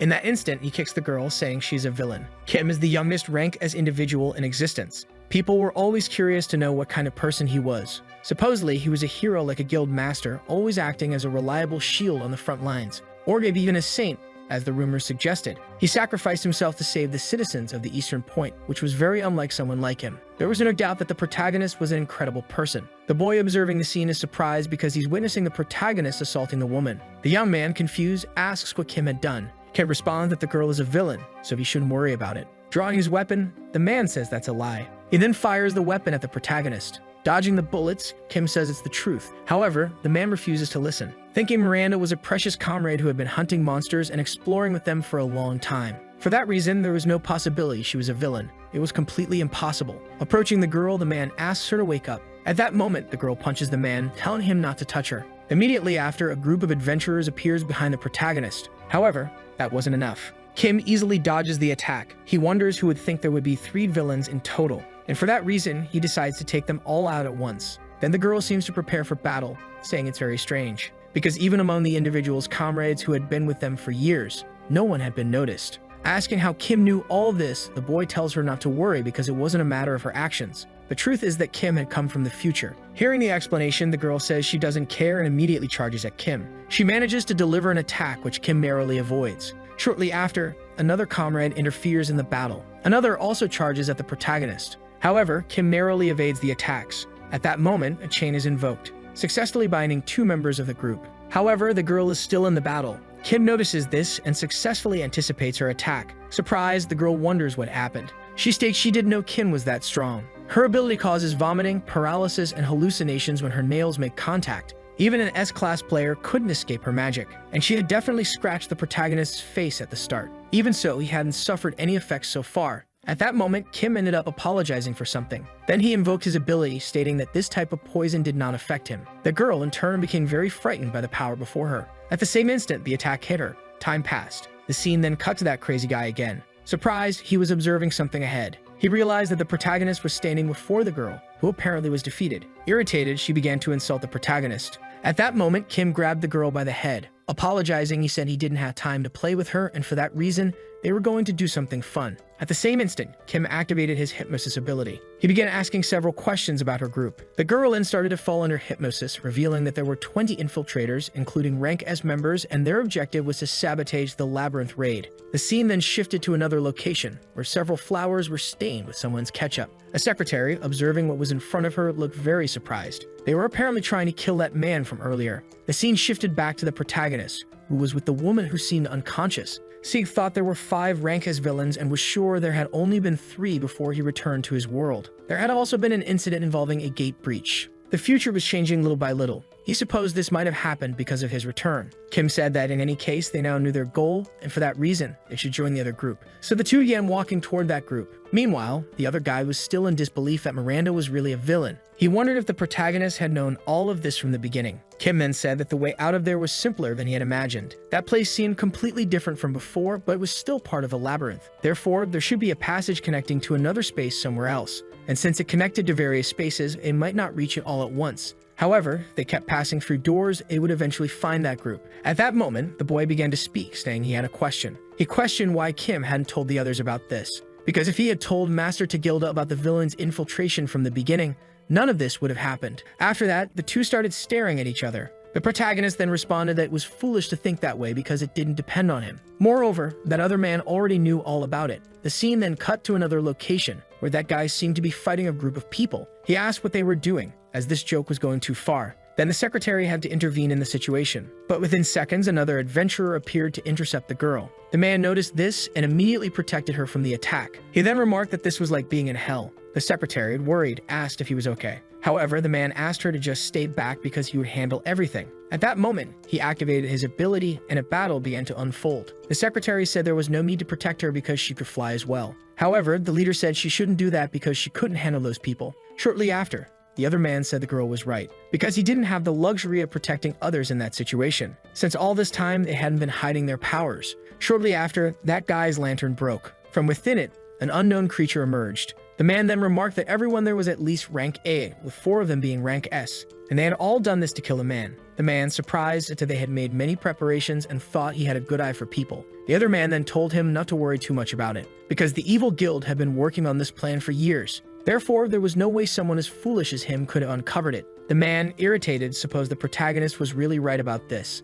because he had said earlier that a group of villains was planning to assassinate him. At first, he thought it was all a lie, but then he realized it was true. The man, surprised, wondered who knew all about this plan. However, there was something more important. He asked why he hadn't done anything about it. Thus, the man says that a true man never doubts his companions, and as the master of all, he should not doubt them. The group then starts laughing at the man, saying they knew he was stupid from the very beginning, wondering how many years they had worked with that kind of idiot. The secretary then gets very irritated because he hadn't even verified the information about those people. At the same moment, that skull from before ends up being activated, delivering an attack toward the man who barely manages to dodge. The other man then says he had done a good job, thanking him for making the stupidity of keeping them in his team and that, for this reason, he could now die. The man replies that he had said he didn't want to doubt them. At the same moment, he ends up invoking his skill, striking the other man from before who was easily defeated, affirming that it was actually him who was the idiot. The scene then cuts to another location, with that other boy asking if he was saying how Dagda already knew about all of that. He replies that if he knew that, he shouldn't ask stupid questions.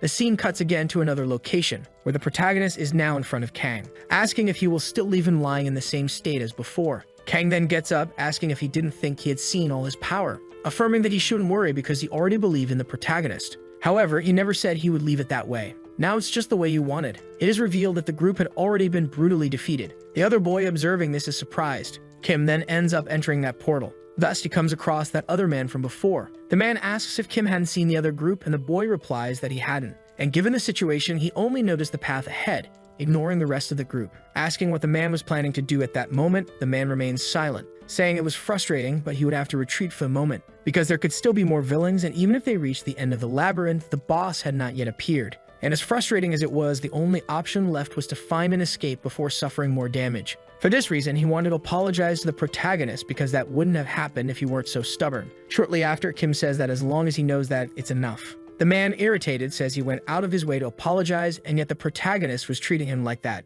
Observing the situation, Kim thinks he had wasted time and hadn't gained any merit points, but that was the right choice at that moment, because he even shared other information about the villains to help with the labyrinth raid. Then the secretary appears, saying they should gather to leave the labyrinth. Kim thinks he only had information about the labyrinth raid, and that if the future changed further, he might not have control over everything. For this reason, this time the man was giving up. The secretary then asks if there were any monsters or traps in the other spaces. Hearing this, Kim is very surprised. The other man says they passed through many spaces, but fortunately didn't see any traps, so they believed they could leave safely. Observing the situation, Kim wonders why there were no traps or monsters, because the space they were transferred to is filled with those traps along with monsters. However, the places they passed through were just different areas and didn't particularly threaten the players. For this reason, he needed to know why, because if there were no monsters and traps, there was no way the group could have reached the Labyrinth Master before his regression. At the same moment, Kim seems to realize something, that the whole group starts looking to the side, apparently surprised by something. The other man asks what was in front of them because a fearsome creature was staring at them. It is then revealed that the Labyrinth boss was in that place, who immediately begins swinging his axe, hitting the group squarely, and with the impact, they are all thrown into the air. Additionally, the regression door was destroyed. Shortly after, the other man tries to grab the protagonist to help him. Kim, in turn, says he's aware of the situation and starts running away. At the same moment, that other man begins activating his skill, and consequently, our boy does the same, starting to engage in close combat toward the Minotaur, and shortly after, the three attacks end up colliding. At that moment, the Minotaur attempted to attack again. However, they managed to dodge. Within seconds, his forehead began to glow, and out of nowhere, a skeletal monster appeared. The other man said that it was a rank S monster. Looking back, Kim saw even more monsters. The secretary wondered what was happening as monsters were suddenly appearing. Soon after, a voice began speaking about those wandering through the labyrinth and those disturbing its rest, stating that for that reason, they shouldn't worry and should proceed forward. It said everything would be resolved all at once. Then the group of monsters started advancing on the other two, who, desperate, were merely awaiting their death. However, their leader appeared, managing to defeat some of the Minotaurs, while the protagonist also assisted him. Together, they managed to restrain some of them. Next, the protagonist gave a signal. The man began casting some sort of magic, firing it toward the monsters, which were then defeated. The man remarked that it was impressive, but in the same moment, he was surprised by what he saw. Even though the monsters were severely damaged, they were still alive. With threatening gazes, they began observing the group. At that moment, they seemed to be preparing some sort of attack, firing it toward the other man, who barely dodged and counterattacked with a punch. However, it didn't seem to have much effect. Observing the situation, the man realized that the Minotaurs had regenerative abilities. At that moment, more monsters appeared. The man concluded that he would need to defeat the boss to eliminate all of them at once, but he still didn't know how to achieve that. He could potentially land a blow, but the opponent was not someone he could fight while protecting both the secretary and the protagonist. However, if they could strike simultaneously, there might be a chance. Even so, he kept wondering what to do, because the choice he made would define his path. Then a flashback showed a man asking him to make a choice. The man said that no matter how strong someone was, if they pushed themselves into a duel, the association would have to act.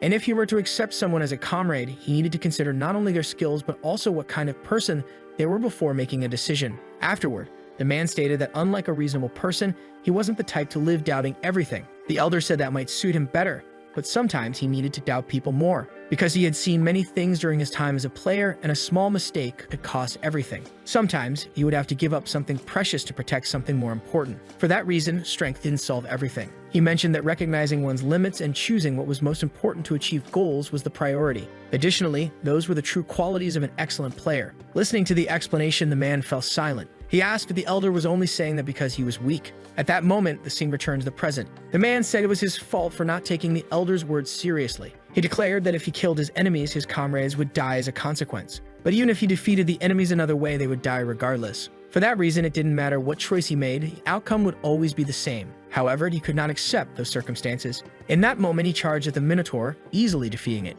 Afterward, the man called out to the protagonist. He said he would find a way to protect his comrades and crush those monsters so they would regret it. For that reason, he would make his own choice. Kim, in turn, said he didn't know what the man was talking about. There was still a way to defeat those Minotaurs. Shortly after, an explosion occurred. The Minotaur declared it had made its decision. For that reason, it was a pity. It said this was the worst choice he could have made. But even so, it wouldn't make a difference because the outcome would be the same in the end. Immediately after, the herd of monsters began advancing toward the two. Kang started preparing an attack. He aimed at the group. The Minotaur said it didn't matter how many times he did that, it would make a difference. At that moment, the protagonist appeared amidst the flames. Kim then began using his mysterious ability. Kang remarked that it was now the protagonist's turn. Kim, in a matter of seconds, ends up using his skill against the Minotaur. Thus, a barrier seemingly had been broken, and the monster appeared to have been successfully hit. Moments before that, Kang asks what the way to defeat that monster was. Kim responds that he was just assuming, but just like the spaces, they are also connected through portals, and the gap where the Minotaur was likely connected to a completely different space.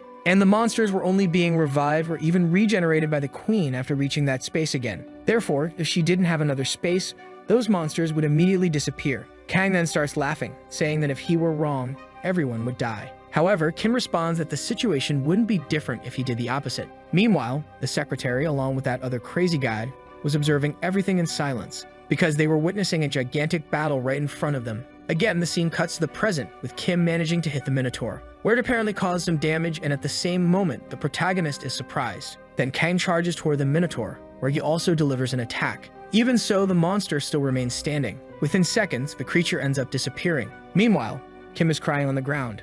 Looking down, he is surprised to see Kang completely injured, missing an arm. At the same moment, something unknown appears. Because through that smoke, the Minotaur emerges again, and with that, the determined group tries to attack once more. However, the Minotaur merely throws the skeletal debris in front of it. While laughing, the creature says they were very incredible humans, and it never thought he would do something like that using a space he had created. However, there was more to it, as until now, it hadn't used its power over the previous laws, and for this reason, it was much stronger than before. At the same moment, the protagonist tries to charge at the creature again, but within seconds, he ends up being struck once more. Those observing are very surprised, thinking they couldn't believe the power gap between them was so vast. Therefore, if he didn't use that skill, he would probably be killed. But even with all that, he still wasn't sure if he could defeat that creature. And if he didn't destroy it in one blow, the predation would definitely enter berserk mode. Thus, many unexpected things could end up happening. Even so, under those circumstances, that was the only choice he had left. Shortly after, a flashback of a child appears, saying that the way to do it was through application, saying he didn't know why he was suddenly asking about how to use skills, because their descriptions were in the stats window, and the way to manipulate one in reality could change its form in various ways, contrary to what was written in the stats window. For example, the boy used spirit magic, which could be applied to strengthen his body, where he was even capable of creating powerful bullets. And in the current battle, he sometimes mixed skills and usually only applied force to his ring. Therefore, if there was a skill he wasn't good at controlling, he should try coding it with his own skill, because he was definitely capable of doing that. Then the scene cuts back to the present, with the protagonist striking the Minotaur again. As a result of that attack, the Minotaur's axe ended up being damaged. Even so, the monster tries to attack Kim again. With a threatening gaze, Kim was observing his prey. Then he appears to be charging up a skill, unleashing it against the monster. Thus, their weapons end up being broken. Shortly after, Kim ends up summoning his chain, managing to bind it to the monster. Then he uses his skill again, affirming that it was just as he thought before, because he really was able to do it. He had vaguely felt it before, because his skill changed form according to his will, which meant he could probably apply it to his other skills. But even so, he didn't know much about that mysterious power.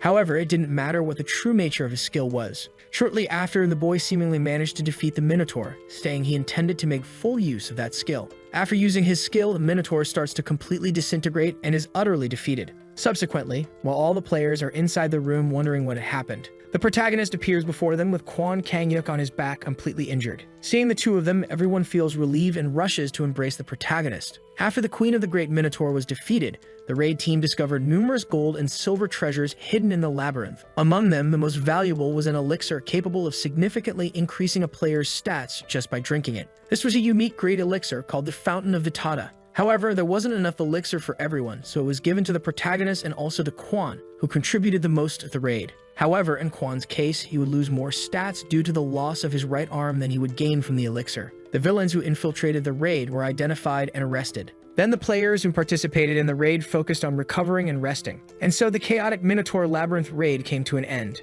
During an interview, a reporter asked Kwon if the rumors about the raid were true. He also asked if it was true that Kwon was planning to retire as a player. However, Kwon Kang-yuk responded that he wasn't retiring. Instead, he said he was just taking a short break, and a bit annoyed, he called everyone idiots. With a furious look, he asked if they didn't understand the meaning of rest. In the background, a girl from his guild told Kwon to be more careful with his words. Then another reporter asked if it was because of his right arm, while another mentioned the Asian exhibition games. When another reporter attempted to ask Kwon a question, Kwon interrupted him. Kwon then replied that the reason was indeed his right arm, but he said they should only focus on the Asian exhibition games. He added that someone capable of replacing him had appeared and told the protagonist to speak for himself at that very moment. The reporters then asked if that wasn't Kim Tae-hyun, the rookie player. Another reporter mentioned that following the Labyrinth raid, the protagonist ranked 5th in contribution, making him perfectly qualified for the team. At this moment, they noted that, in addition, there was a rumor that with the Fountain of Vitata he had obtained, he had likely reached an international level position.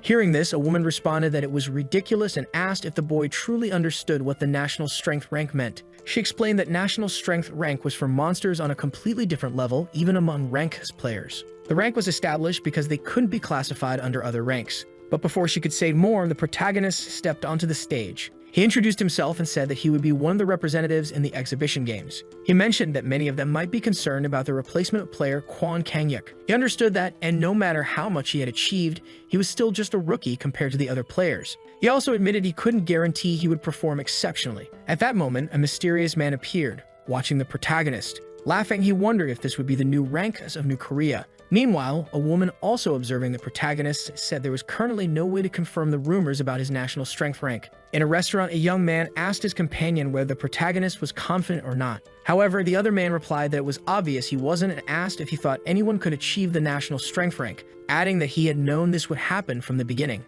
So the video ends here. If you don't want to miss the next part, activate the notification bell, and see you next time on Tob's channel.